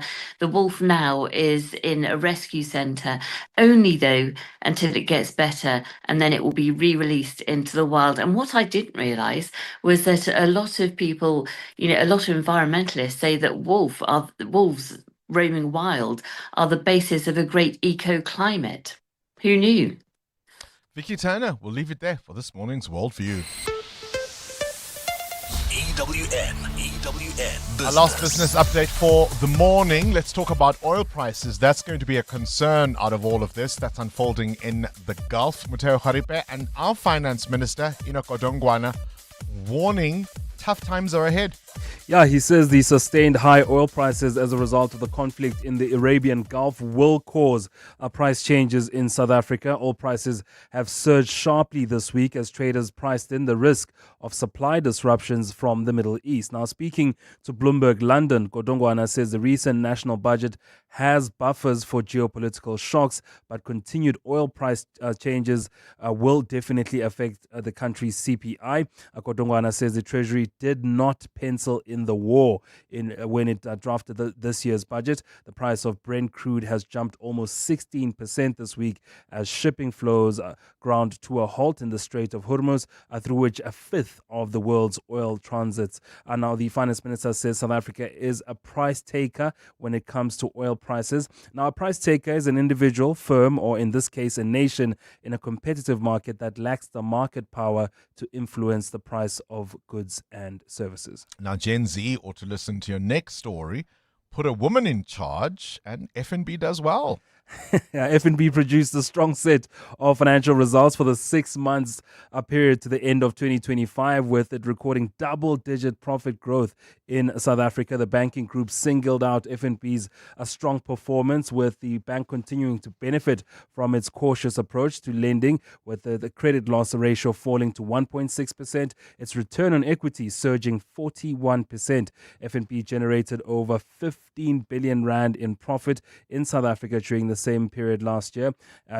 First Rand, of course, owns FNB alongside Westbank and RMB. And who is the big boss at First Rand?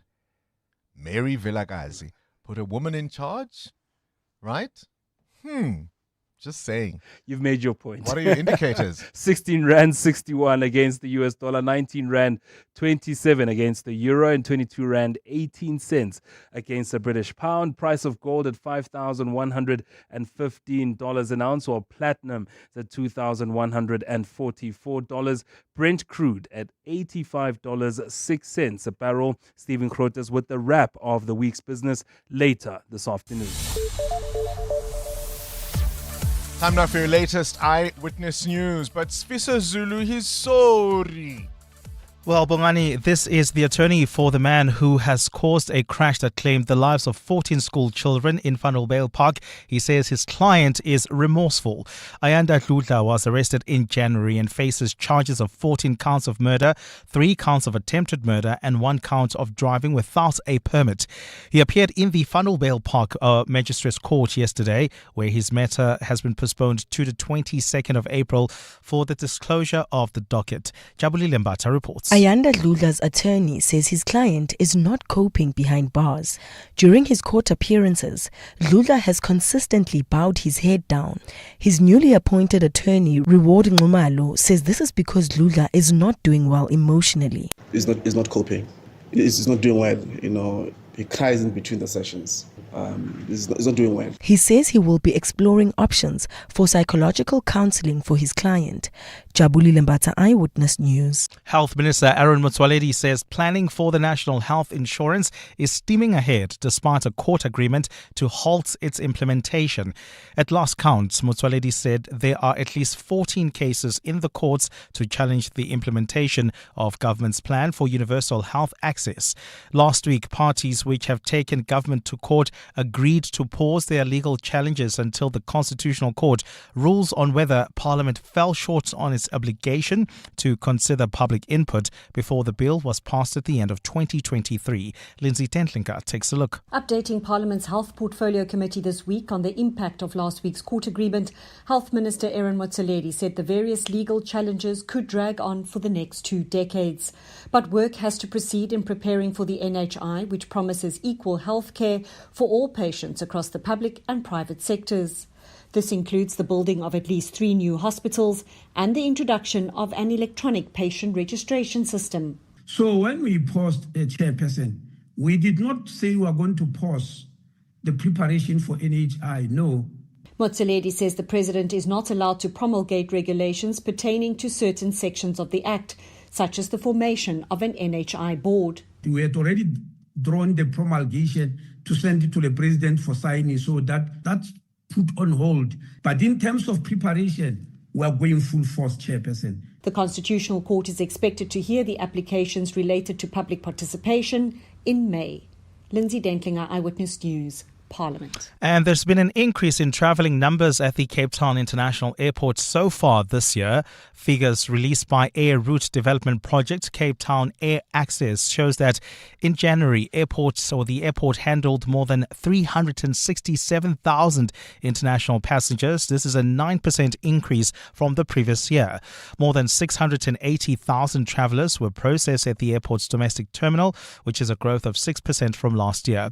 The DA spokesperson on tourism and agriculture, Noko Masipa, says the growth is also benefiting agriculture. Growth in both passenger numbers and air cargo is a clear indicator that the Western Cape's growth for job strategy is delivering tangible results. By securing more direct flights, we are bringing more tourists to our shores and opening up global markets for our exports, particularly farmers. A cloudy Friday in store for Gauteng with showers across the province. The temperatures will peak at highs between 20 and 21.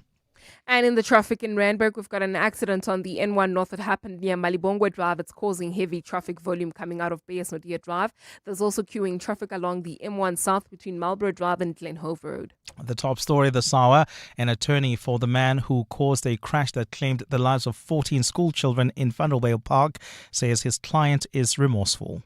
The Midday Report. Weekdays, 12 to 1. For me, of course, it was the role that 702 played in the early days of democracy in South Africa. And that's a big portion of the book as well, is how important it was in terms of the fabric of society in South Africa. Oh, yeah. The station was founded. It wasn't intended to be a vehicle for political change, but that's what it became in the course of the 1980s. That was most probably the most enduring contribution of 702 to facilitate the birth of democracy in South Africa at a very fraught, tense time in the country. The Midday Report with Mandy Wiener. 12 to 1 on 702. 702.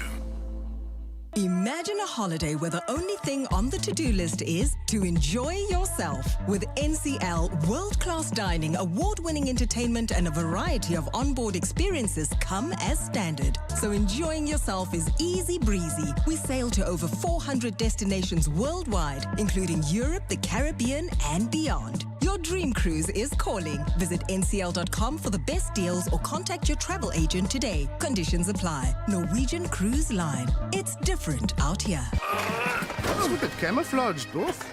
I'm going hunting. Just me, nature, and my most underrated off-roader, a rental car. Hunting? You could fit that little car in your backpack, Dorf. I sit in the driver's seat. Baggage at the back, chairs on the roof. The kudu is going to get in and strap its own seatbelt, Savvy. Could do with more legroom, Dorf. Go hunt for a new 4x4 at Weebuck Cars. They got great deals. Oh, shot, Savvy. Don't be doof, be savvy. We buy cars geared for that big trip, geared for you. Did you know that you have the power to ensure your daughter is fully protected from cervical cancer when she grows up? Yes, protecting a daughter from cervical cancer is absolutely possible. And all that you need to do is ensure that your daughter gets the HPV vaccine at the age of 9. The HPV vaccine gives your daughter the best possible protection against cervical cancer and can prevent her from becoming part of the statistics. This message is brought to you by the Department of Health. In my industry, the mission is to turn the G in GDP green. After all, good business shouldn't cost the earth. Get financial solutions for environmental and social impact. With RMB, sustainability yields more than good intentions. T's and C's apply. RMB, a division of First Rand Bank Limited, an authorized FSP and credit provider. 702. WhatsApp Bongani on 072 702 1702. Morning, Bongani. This is Kay from East Rand. What a time to be alive. I was literally in primary school when we had our first ANC showerhead figure. And now I'm taking my child to primary school, and now we have a new ANC showerhead figure. I wonder what Ben Shapiro would say right now. I wonder what he would draw right now. Good morning, Bongani. The ANC fell into the trap. This is exactly why the DA did it, to get this kind of reaction, to provoke them, because they know who they're dealing with. And now the DA is getting all of the PR. And the voters are seeing the ANC as petty, as childish. On top of being tone deaf. My goodness, these guys. It's pure at Johannesburg. Hey Bongani, I'm definitely keeping my vote with the DA. I cannot risk having more cancer patients dying because there's a group of people who are above the law and all our tax money is being looted. I pay so much tax, it hurts me to see that a cancer patient who is in emergency cannot get treatment. Our loved ones have been dying of all sorts of things, cancers, all sorts of diseases, all sorts of things, just because people are looting. I trust the DA to put a spotlight on all this looting. I'm definitely keeping my vote with them and hoping for the best. Although, to be fair, that was more province, was it not? The money for the cancer patients, the machines, remember, weren't working. And then they didn't spend it all. Treasury took back some of the money and people still died because the machines weren't working. And then we were told, oh, actually, sometimes patients prefer to sleep on the floor. Those are things we've heard, hey? I really don't care who you vote for. Just vote. That's my thing. I really don't care who you vote for, but please do. Come out and vote. Spiwe, that voice note, I'm loving the jazz in the background. Hey? I was like, oh, what's that? Right? EWN Sport. Cindy Paluta, let's talk Formula One. Yes, because the season is underway in Australia, and they've had first and second practice today, and second practice finished about 41 minutes ago. McLaren's Oscar Piastri was fastest ahead of both Mercedes of Antonelli and Russell, followed by the Ferraris of Hamilton and Leclerc. Earlier, the Ferraris were fastest in first practice. Going to be an exciting season, I think. Are we going to see Hamilton finally back? I think Hamilton so. We know? I think so. There's a theory, because he's currently dating Kim Kardashian. I thought they broke up. No. Haven't they broken up? No. So with Hamilton, it works when he has a girlfriend. You kidding me? Yeah, that's what some people say. It Okay, works Kim. because he's got somebody to show off for type All right, vibe, right? all's forgiven, Kim. We don't know. Keep Let's him see. happy. Let's see. Nedbank Cup quarterfinal tomorrow. Amazulu against Casrick Stars. Gekone plays Milford. And then on Sunday, this show's team, Jaxa Stars, will play TS Galaxy and Golden Arrows will play Durban. We're not in it. It's just weird. Who, Jaxa Stars? We are in it. We're playing TS Galaxy. Yes, because we're supporting Jaxa Stars now. Because we must support the SA? underdog. Jack SA? Oh, is it Jack SA? Jackie Sa? No, it's Jacksa. Jaxa. It's spelled No, Jacksa as one word. Jaxa. Being extra. Right. You've got to know what to shout on Sunday. FA Cup tonight, Wolves are hosting Liverpool. Earlier this week, Wolves beat Liverpool in the league. Selected fixtures on Saturday, Newcastle against Manchester City. Arsenal plays Mansfield Town. Chelsea against Wrexham. In the Premier League last night, Crystal Palace came from a goal down. They beat a 10-man Tottenham Hotspur 3-1. Sarr scored 2 goals there. Well, the Blitzboks are in Vancouver tomorrow, grouped with Great Britain, New Zealand and Spain. The Blitzboks go into the weekend second on the overall table. At last night's SA Rugby Awards, Malcolm Marx was named Player of the Year, with Ethan Hooker Young Player of the Year, and Rassie Rasmus was named Coach of the Year. There's Six Nations Rugby tonight, Ireland against a winless Wales. Tomorrow, if Scotland beats France with a bonus point, they'll go top of the table. The T20 Cricket World Cup final on Sunday will be India against New Zealand. India beat England yesterday by only 7 runs. Bethel with 105 from 48 almost got England to the 254-run target. In golf, the Joburg Open at Harton hampered by rain, where Luke Brown leads by 1 on 7 under. He's gone through 12 holes. That's still the first round. And Live Golf in Hong Kong, Dean Burmester for Southern Guards GC is second on the leaderboard on 8 under, 2 off the pace. Cindy Paluta, Eyewitness News Sport. EWN Traffic. 17 minutes before 9 o'clock. Let's wrap up what has been a busy morning. Amo? Yes, Bongani. Well, we still have got delays on the Mark 1 North, a stop and go between Boyson's Road and Santon Greyston Drive. This is due to multiple reasons: peak time delays, wet weather conditions, as well as the accident reported right near the Greyston Drive off ramp. In the Randburg area, we still have got that accident on the N1 North. It happened right near Malibongwe Drive. It's causing delays between Beasodia Drive and and Winnie Mandela Drive. There's also slow-moving traffic towards Winnie Mandela Drive, leaving Woodmead from the Baku interchange. And then traveling in the city of Tshwane, queuing traffic on the N1 North coming out of the Flying Saucer turn off. Please be on the lookout there. More updates at the top of the hour. Stay tuned. There's more EWN on air, online, and on the EWN app.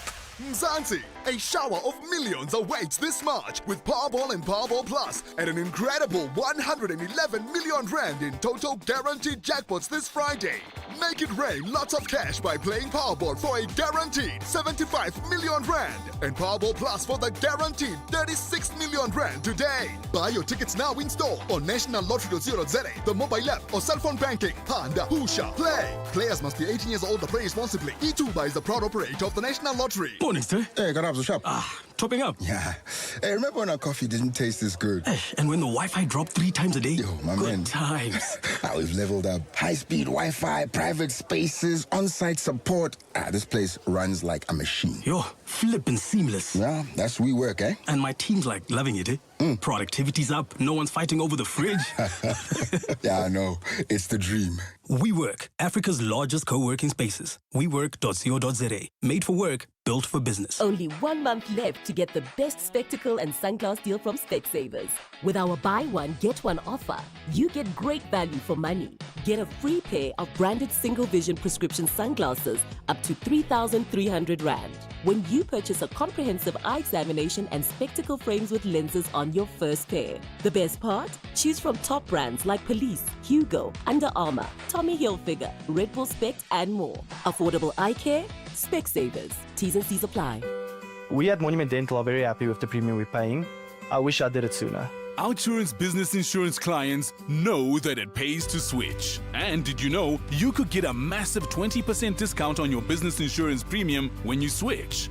For dentistries, general medical practices, and all other businesses, get a quote today and see why it pays to switch to Outsurance business insurance. Visit outsurance.co.za or call 08600 60,000 today. Licensed insurer and FSP. TCs and information online. Coming up on the Clement Manyatela Show on 702.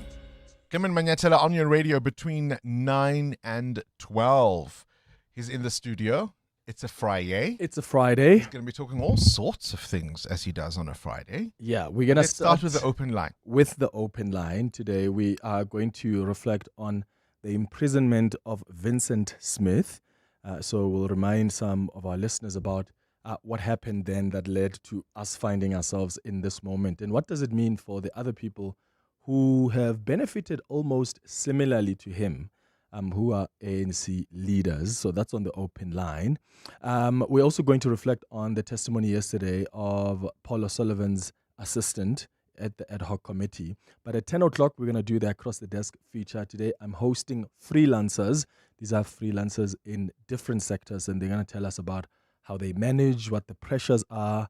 And then at 11 o'clock, we wrap up the show with our relationship feature. Today, we're discussing the dynamics in relationships where women out-earn their partners.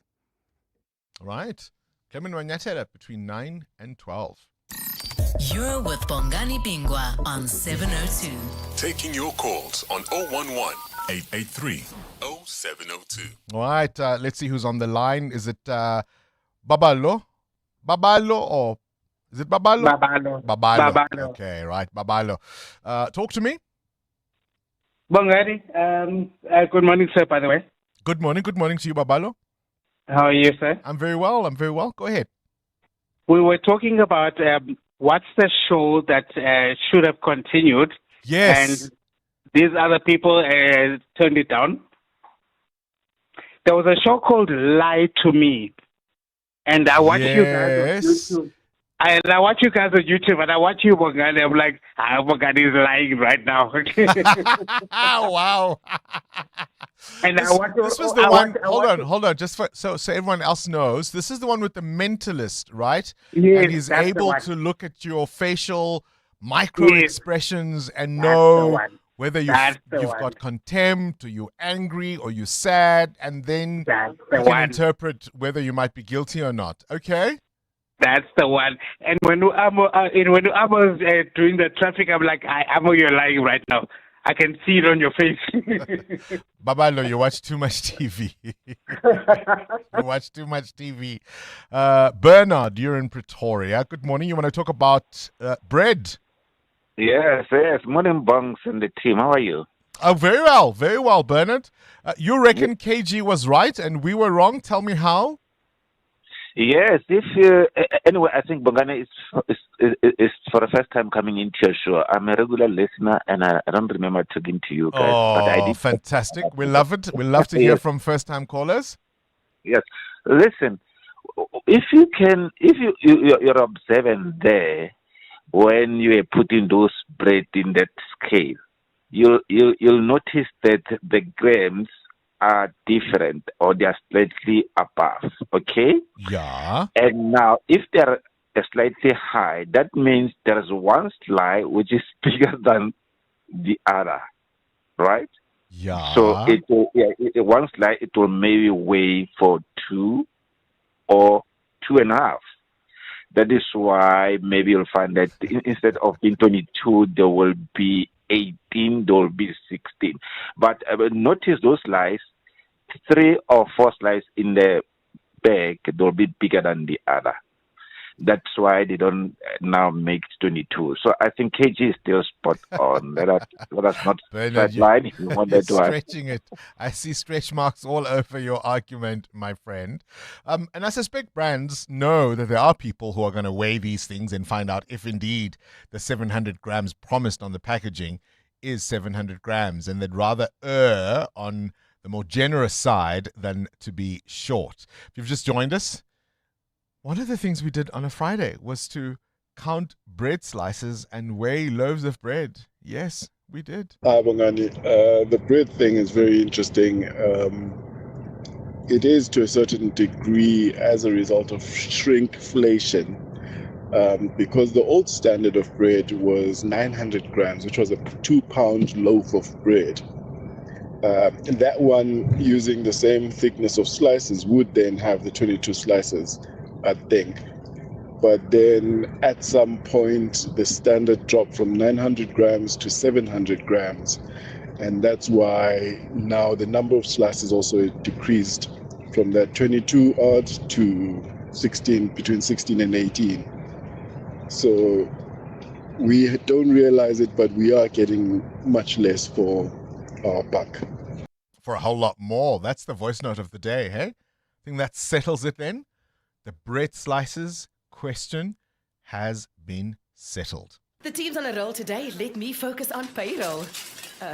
Duty calls in the kitchen. That's why I have a business insurer that is agile and on the ball all the time on all things. I chose My Way Business Insurance, getting 24/7 emergency service and saving on my premiums, plus my business assist to handle my admin. Visit myway.co.za or dial 0860 64 64 64 and get a quote today. My Way is a licensed non-life insurer and FSP. T's, C's and standard rates apply. My Way. Live your way. I heard she's got a recruiter team working 24/7. That one, she has a secret supply of talent. I knew it. She's definitely keeping a secret from us. Nothing mysterious, guys. It's SA Youth, South Africa's largest youth online recruitment platform. Fast to post, effortless to use, and effective every time.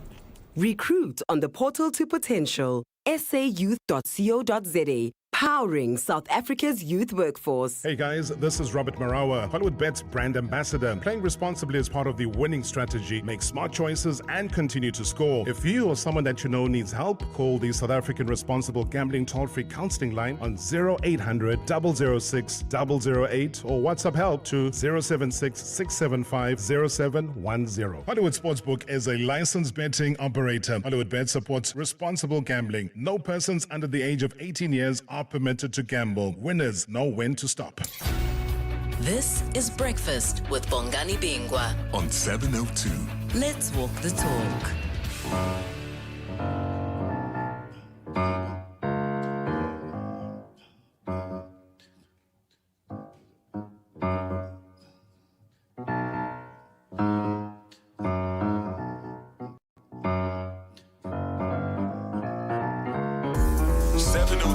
This weekend.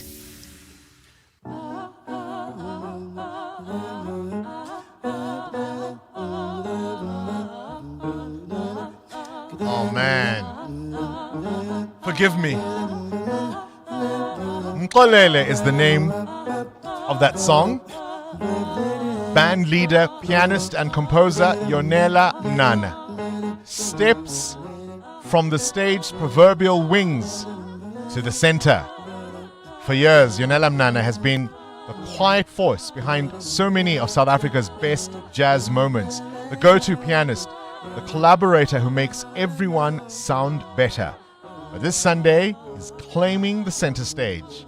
His show is called Merging in Emerging, and it's happening live at Untitled Basement in Braamfontein. It's a cross-generational band coming together, blending old favorites from past projects, but also new composition, hinting at what comes next. As you can hear there, you can expect fearless improvisation, soulful storytelling, deep, resonant jazz. And that can only happen at a place like the Basement. He joins us live now on the line. Yonela, a very good morning to you and welcome to 702 Breakfast. Hello. Thank you. You, my friend, are everyone's secret weapon, right? So many bands. You've shaped the sounds of so many songs from your piano. But as I say, this weekend, this Sunday, you're taking the center stage. Yes, I'm happy to be that secret weapon, secret of weapon of mass construction. It's your voice, your band, your night. Tell us about Merging is Emerging.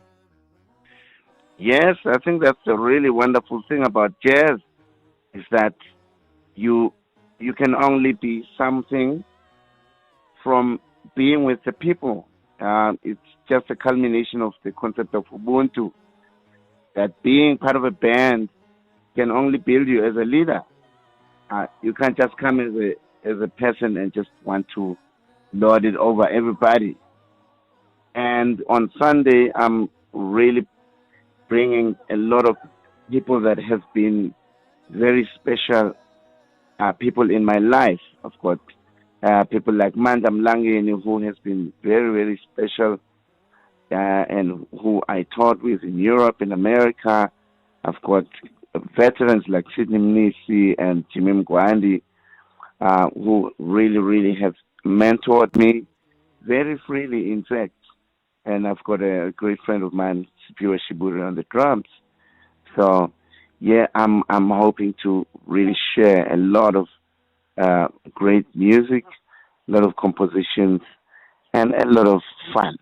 It's a dream team. Mandla Mlangeni on trumpet, Mnisi on sax and flute, as you say, Shiburi on drums. You've got Jimmy Mwadi on bass. It's a real mix of energies and eras, I would say. And I guess that cross-generational vibe is exactly what you need to be able to reach all kinds of audience members, all kinds of listeners.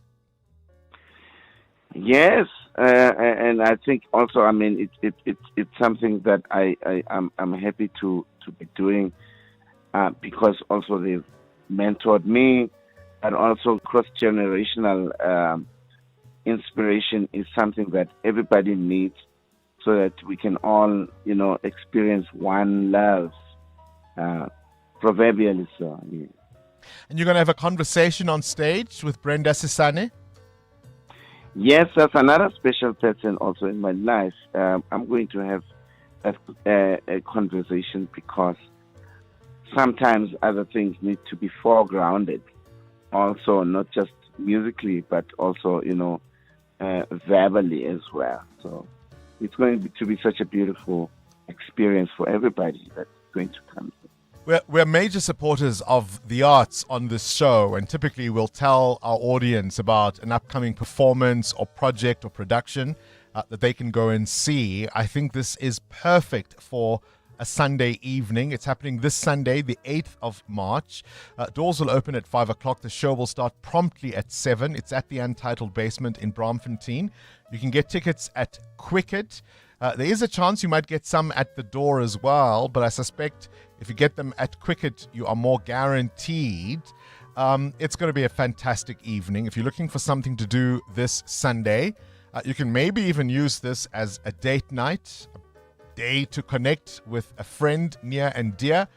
Yonela Mnana on at the Untitled Basement, and the show is called Merging is Emerging.